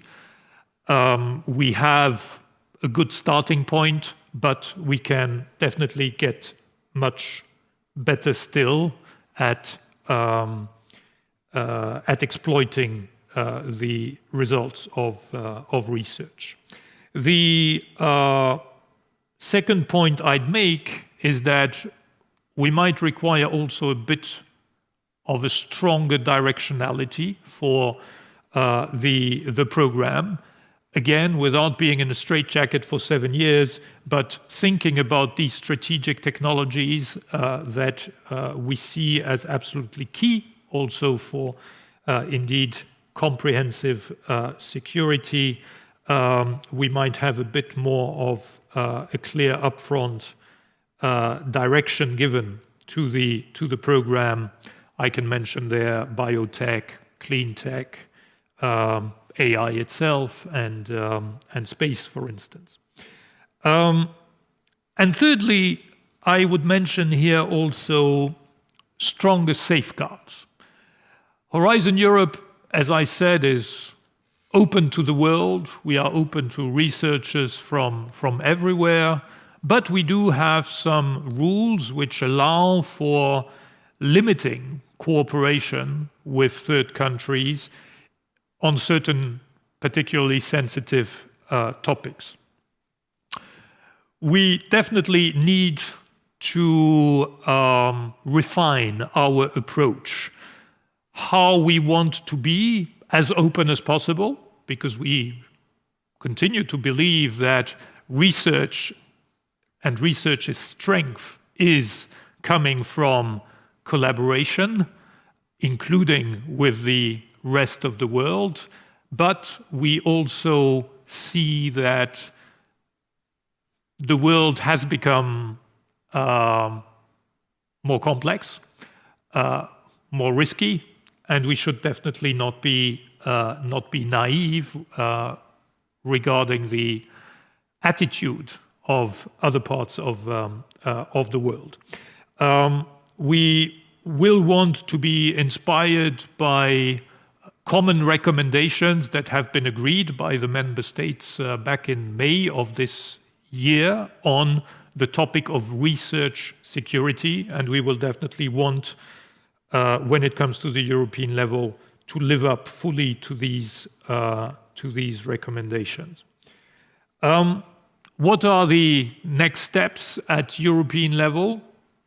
I will focus only on the research framework program. You certainly already have heard today that the next proposals for generally the EU budget, the multi-annual financial framework, should come sometime next year. So I would say within the next 12 months or so. That's not a very long time. And during that time, we will also be developing the concrete proposal for the next research framework program. And during that time, we will want to zoom in on these different questions that I have raised.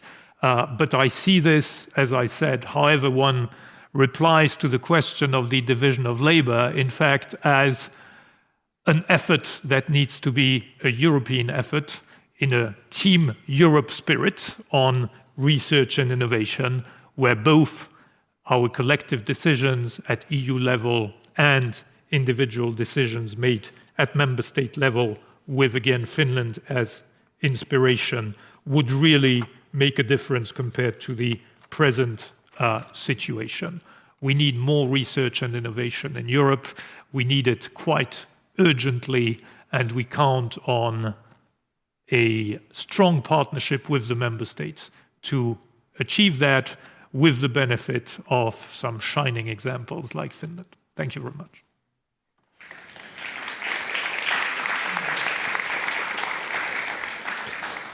Okay, thank you, Mr. Lemaitre. It was a very fascinating and clear presentation, and there were even 3 steps to improve, very specific steps that we could take here in Europe.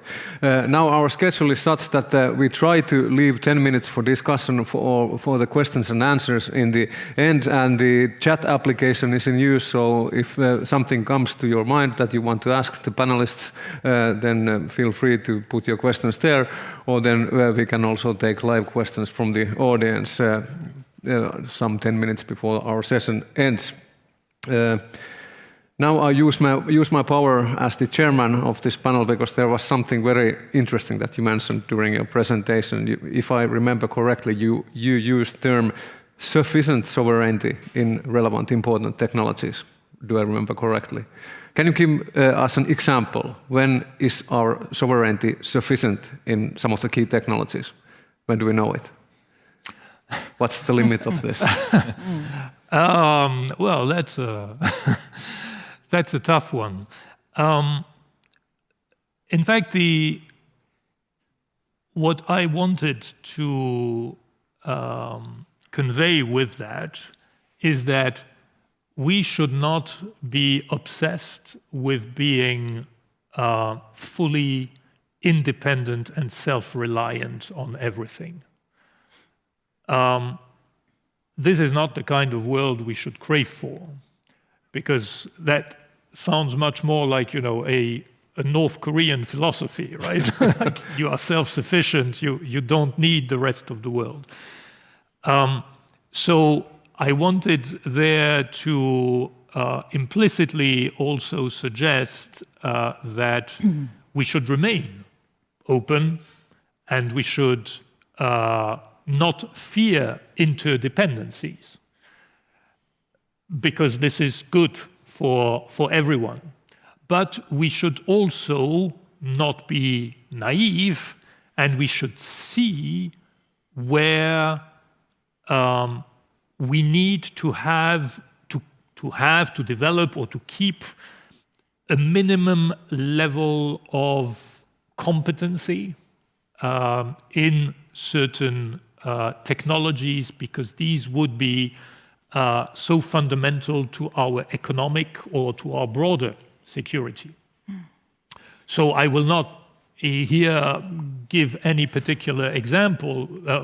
One perhaps positive example I can give of an effort which was a collective effort and which can provide inspiration for what we can do together by being stronger together at European level is the example of supercomputers. We were 10 years ago nowhere in Europe in the ranking on supercomputers. They were all in the US or in China, top 10.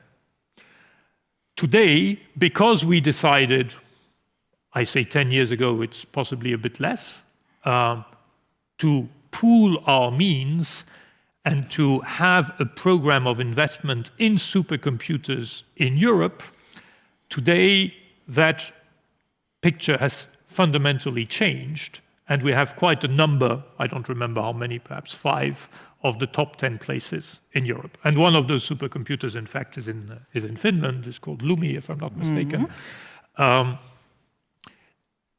Why do I give that example now? Because we also see that supercomputer capacities, calculation capacities, seem quite instrumental for the next revolutions. I was talking about AI, to develop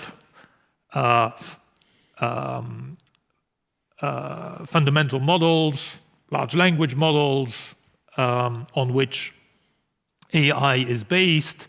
You need a lot of computing capacity and of specific computing capacity. So these are the kinds of examples I would give where we need European capacity, which we control ourselves.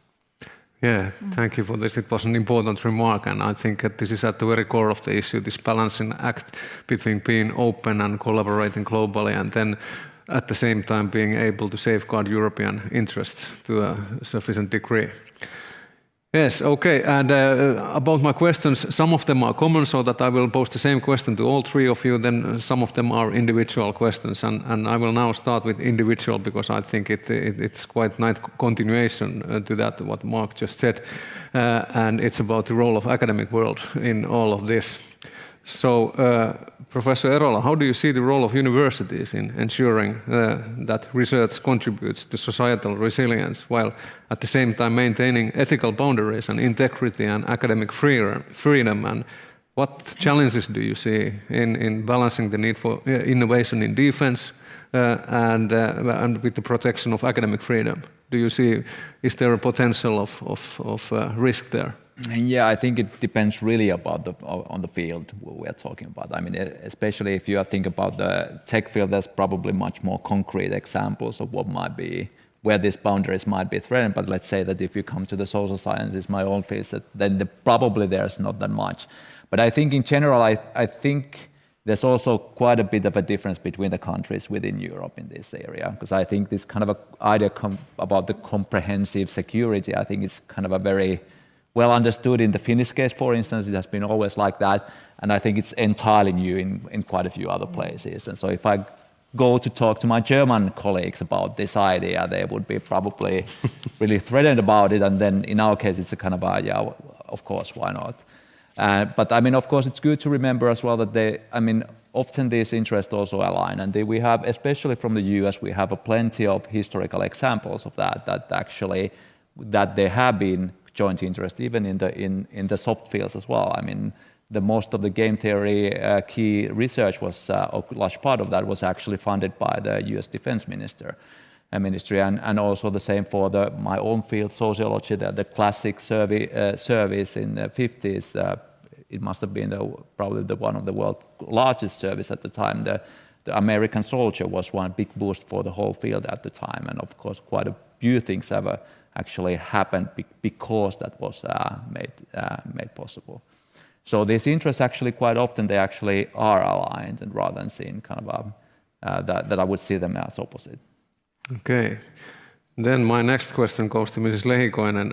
Like Professor Erol here just mentioned, we have a long tradition in the thinking of comprehensive, or thinking in terms of comprehensive security in Finland, and we have developed for decades now already models and strategies that cover all sectors of society. And today, this morning, when Prime Minister Petteri Orpo was here, he told us that this new European initiative of the Preparedness Union originated from Finland, and we are very proud of that, of course, here. This Finnish approach to security and preparedness includes not only physical defense, the traditional physical defense, but societal and even cultural resilience. Could you describe how research, innovation, and education, and even culture are included in comprehensive security strategies in Finland and Europe, Ms. Lehikoinen? This is a very important question for us, and I think that we are still taking further steps in this comprehensive security planning and strategies also in Finland, and obviously we have now good reason for it, because it hasn't always perhaps been so self-evident that the Ministry of Education sits in the same tables when we talk about security policies, but now we are taking very much into account. And when we talk about, obviously, research, development, innovation work, it's self-evident, as Marc Lemaitre said, but also education, and then what we talk about human capital and also social capital. Especially for a nation of 5.5 million people, we have to keep everybody aboard. And this is one of the most important points, for example, I make when I talk in the national defense courses.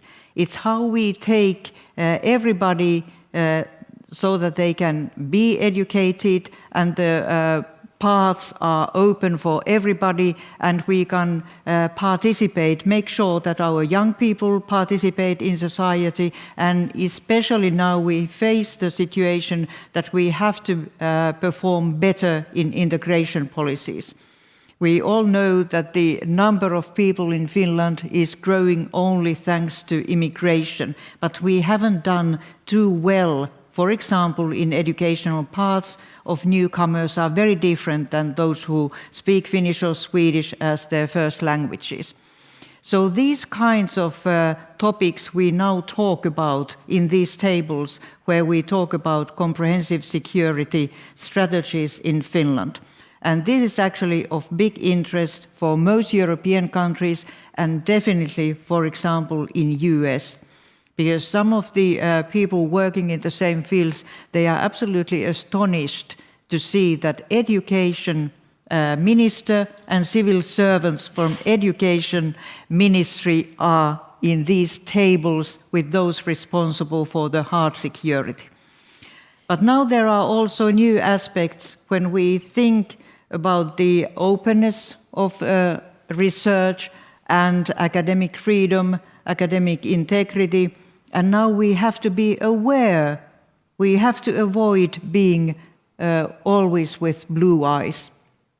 We have to know who we are dealing with, and Finnish, actually the research community has been very active in this. We have already a few years ago a joint code of conduct with collaboration with China, for example, and it's a very open process, and it's a public document. And of course, we follow very closely what is happening with the Commission and the recommendation.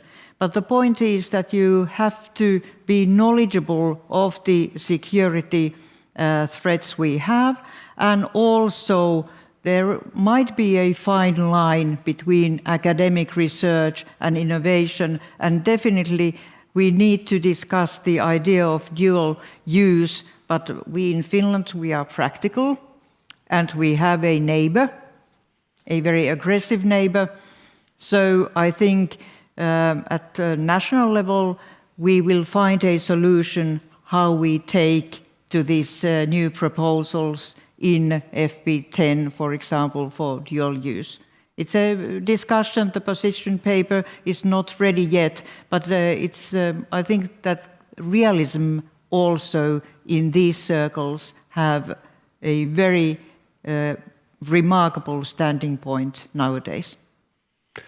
Okay, thank you. Then, Mr. Lemaitre, let's take a little bit closer look to FP10, this new framework program. The President-elect of the European Commission, Ursula von der Leyen, outlined in the Commission's policy guidelines from 2024 to 2029 that Europe's biggest near future challenges are security number 1, climate change number 2, and competitiveness number 3. So can you give us some examples what, in pragmatic terms, this emphasis on security, strengthening the defense and industrial competitiveness impact this next EU's framework, research and innovation framework program, FP10? I was referring to potentially giving a bit more of directionality to the program, and I think this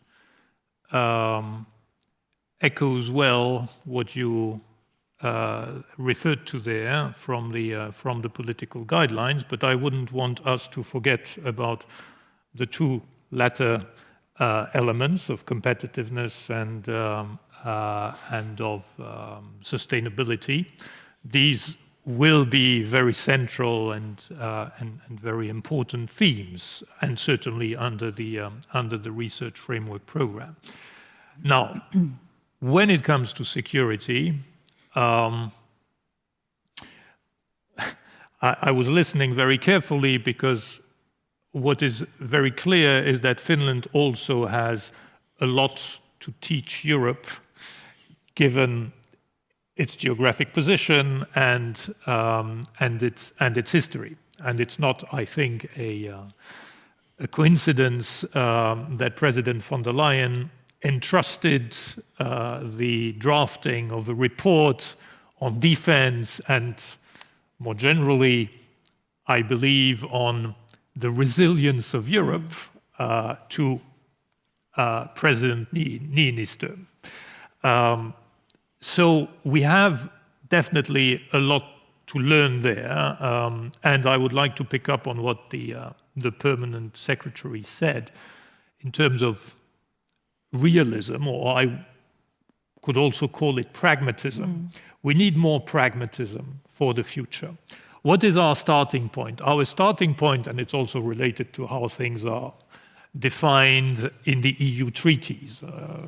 It does come from somewhere, but we have today this notion that the world of defense and the world of civil research are totally separate. And there are no links between the two, and they follow different rules, two fully separate programs.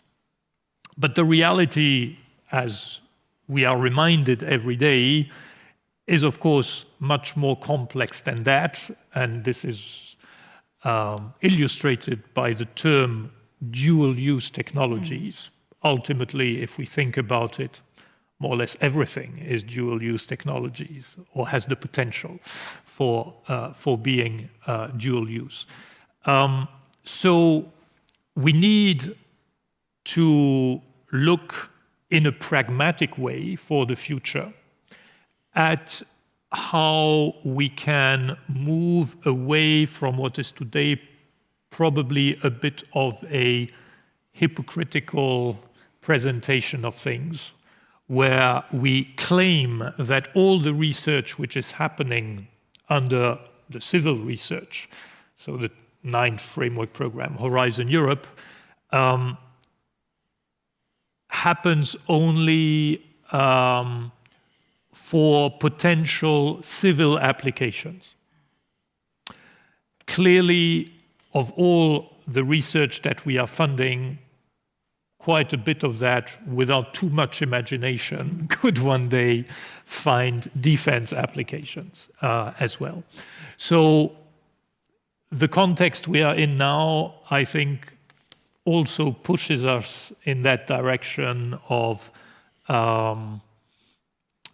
taking, as I said, a more pragmatic approach to this. And we are certainly still very much in a listening mode, and we are looking forward to that contribution from the Finnish authorities that the Permanent Secretary has referred to, because we will need pragmatic ideas. Okay, then Professor Erola, it has been mentioned in this discussion for several times that we have an aggressive neighbor here in Finland, and Russia is trying to influence things in all imaginable ways, and this is the reality of today's world, interlinked world and turbulent world, that the risk of foreign interference, even to academic research, is a realistic one, and that has to be taken into account. And I would like to ask you, how do you feel, has the research community prepared itself for this kind of interference? And for example, could the political power holders give help to universities in essence to prepare and to be more ready to this kind of efforts to interfere with the academic research, especially in those parts of the research field where there are military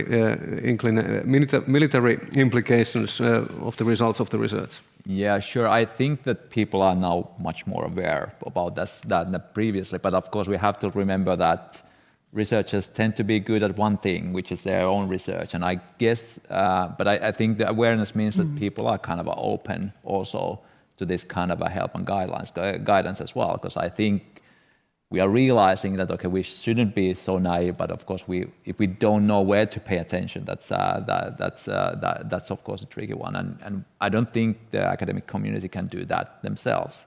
But there we need the kind of course, help from the security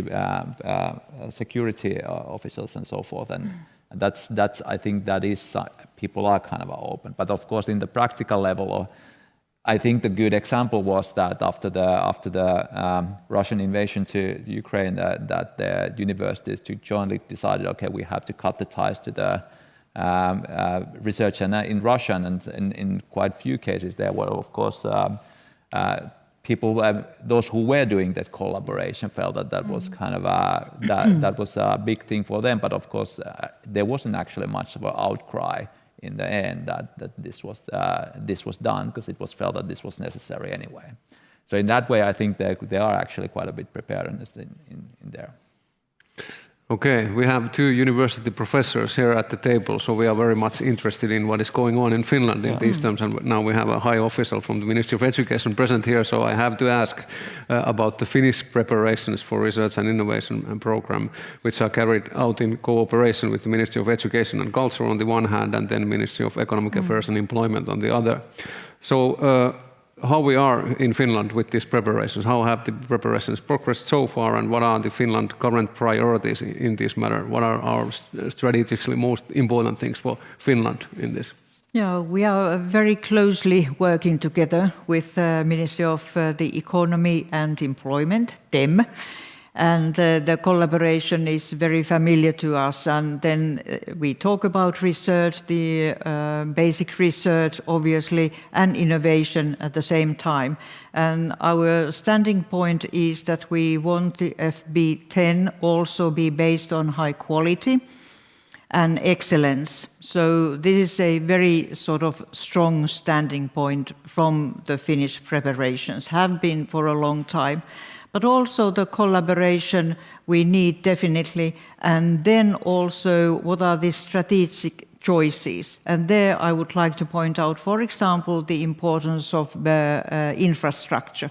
And LUMI was mentioned, we always must mention LUMI, which is a great example of a strategic importance, because when we talk about different technologies, whether it is 5G, 6G or quantum technologies, they all require supercomputing. And now we are more than happy that Finland, we have actually, the government has made a decision that we are ready to compete for the next generation of LUMI.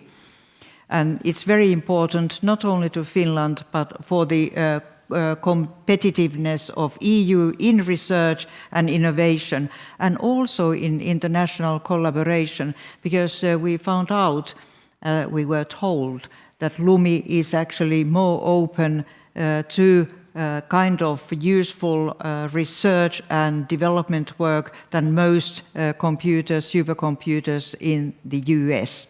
So this is important that we make choices, and we have made choices. There we are in a happy position because we are not obviously teaching the rest of member states or the EU, but we all have to make choices. And we have, for example, decided on the flagship program where Professor Eerola is a shining example of, so that it was quality competition.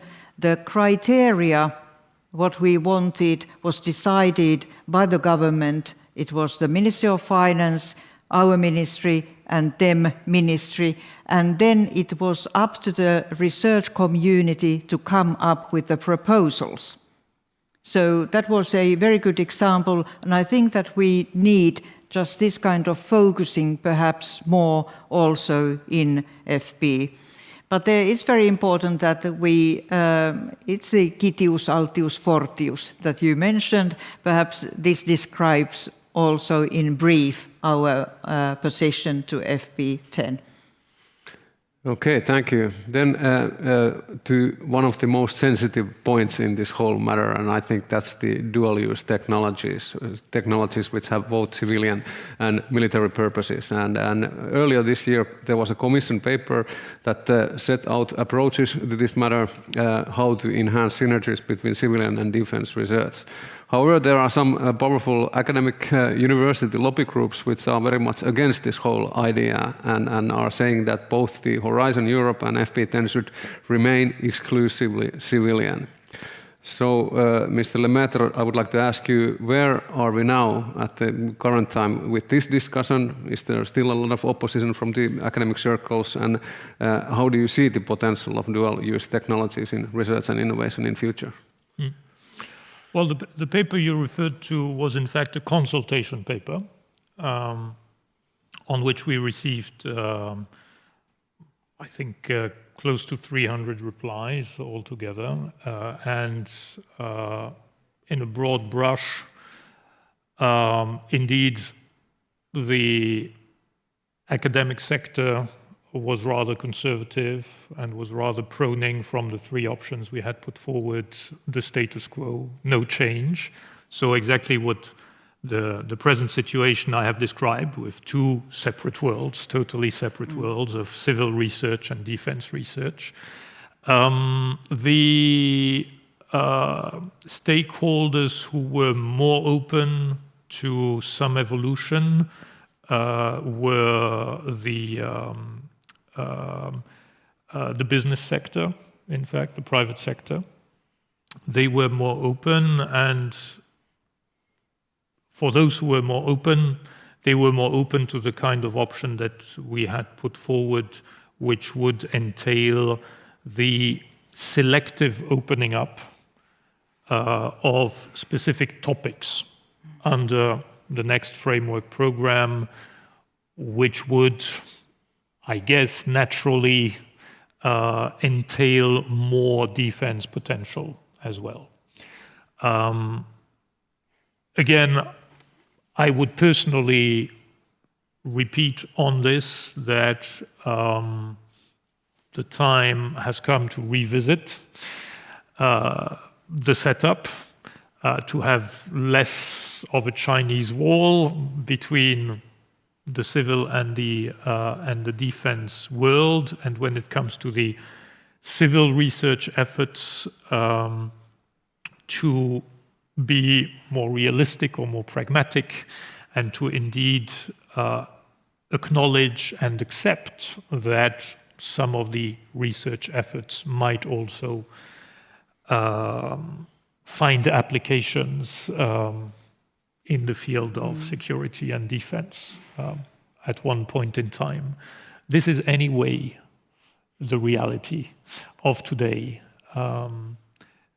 It is beyond doubt that some of the research efforts funded under the framework program one day end up being useful for some defense applications. It is a reality. So I think the key term, again, is to be more pragmatic, to also respond better to the needs of our times. So, Professor Elo, you want to comment on this? I really think that the most of the academic community would be actually very surprised even to have this discussion about that there would be actually this kind of dual option even, because I think they are so aligned, and at least for the social scientific point of view, it seems an entirely crazy idea that you could keep them actually separately. So I would actually think that, of course I know that there are these communities. The question is how big proportion of the academic community they are actually representing. I think they are just very vocal, but fairly small minority of the entire academic community. You might be right. Yeah. Or perhaps you might be influenced by the Finnish context, which I have no doubt is different from absolutely. But European mainstream. This would be absolutely crazy idea. Yeah.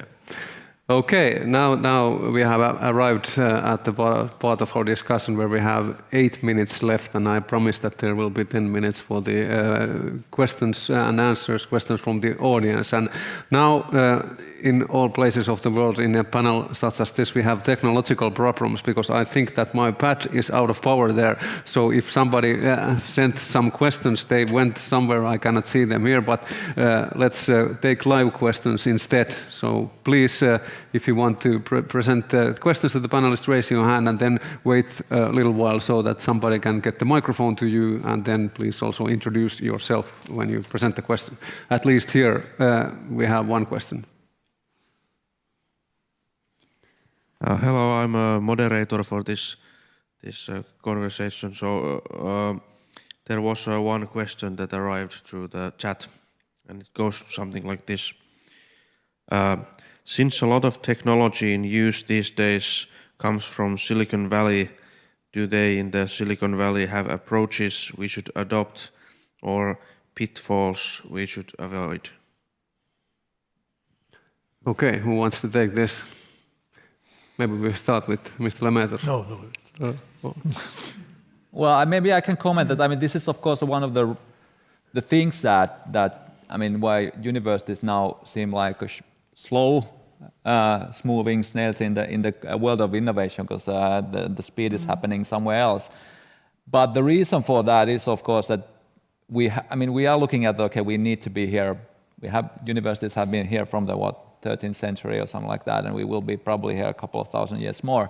So, and then you have to maintain integrity, and then you have actually ethical rules for testing things as well. So there's no way of taking shortcuts if you want to do the innovation within the realm of science.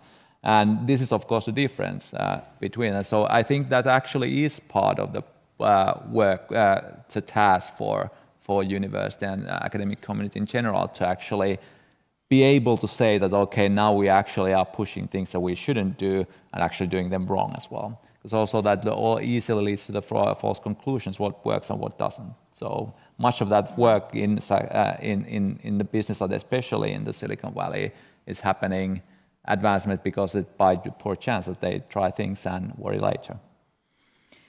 And of course, to some extent, there's a lot to learn about the still collaboration between universities and world of industry and society at large. And then, of course, funding, it plays a role.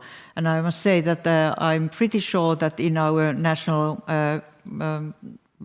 paper that we talk about FP10, that we would like to see more money put in the framework program, because definitely it is part of the strategic competitiveness of the EU, and also in Finnish case, still closer collaboration between universities and the world of business is required, and that's why the 4% goal is absolutely necessary, that we find new ways so that we also encourage industry to put more money in development and innovation, and also some of them actually to research also.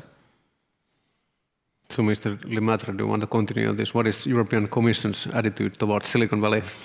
Well, we have some things to learn from the US. I don't know if from Silicon Valley specifically, even though Silicon Valley is quite an accomplished model, let's say, in one field. What I would take from Silicon Valley is also the world of venture capital around it. And here, clearly in Europe, we need to do better on venture capital. It cannot just be public money that provides risk capital, while markets don't function well enough today, and Mr. Letter reminded that this is one of his very strong recommendations, to have a capital markets union. Of course, we need to do what we can through public funds, but one day we should have deep enough markets which provide risk capital to the level that is required. The second point I would make here is perhaps to also give an explanation which comes from Silicon Valley for some differences between the US and the EU, and to suggest that we cannot compare just frontally the US and the EU. I was saying that the EU spends 2.2% of GDP today. The US is more or less at 3.5%. But if you look at the public expenditure, the US doesn't spend significantly more than the EU. The whole difference is made by the private sector. But the private sector in a very skewed way. Well, skewed.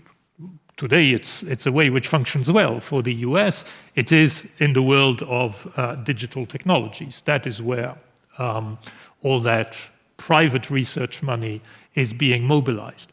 Now, of course, in Europe, we have a very different economic structure today. It's still a lot about traditional industries like the automotive industry.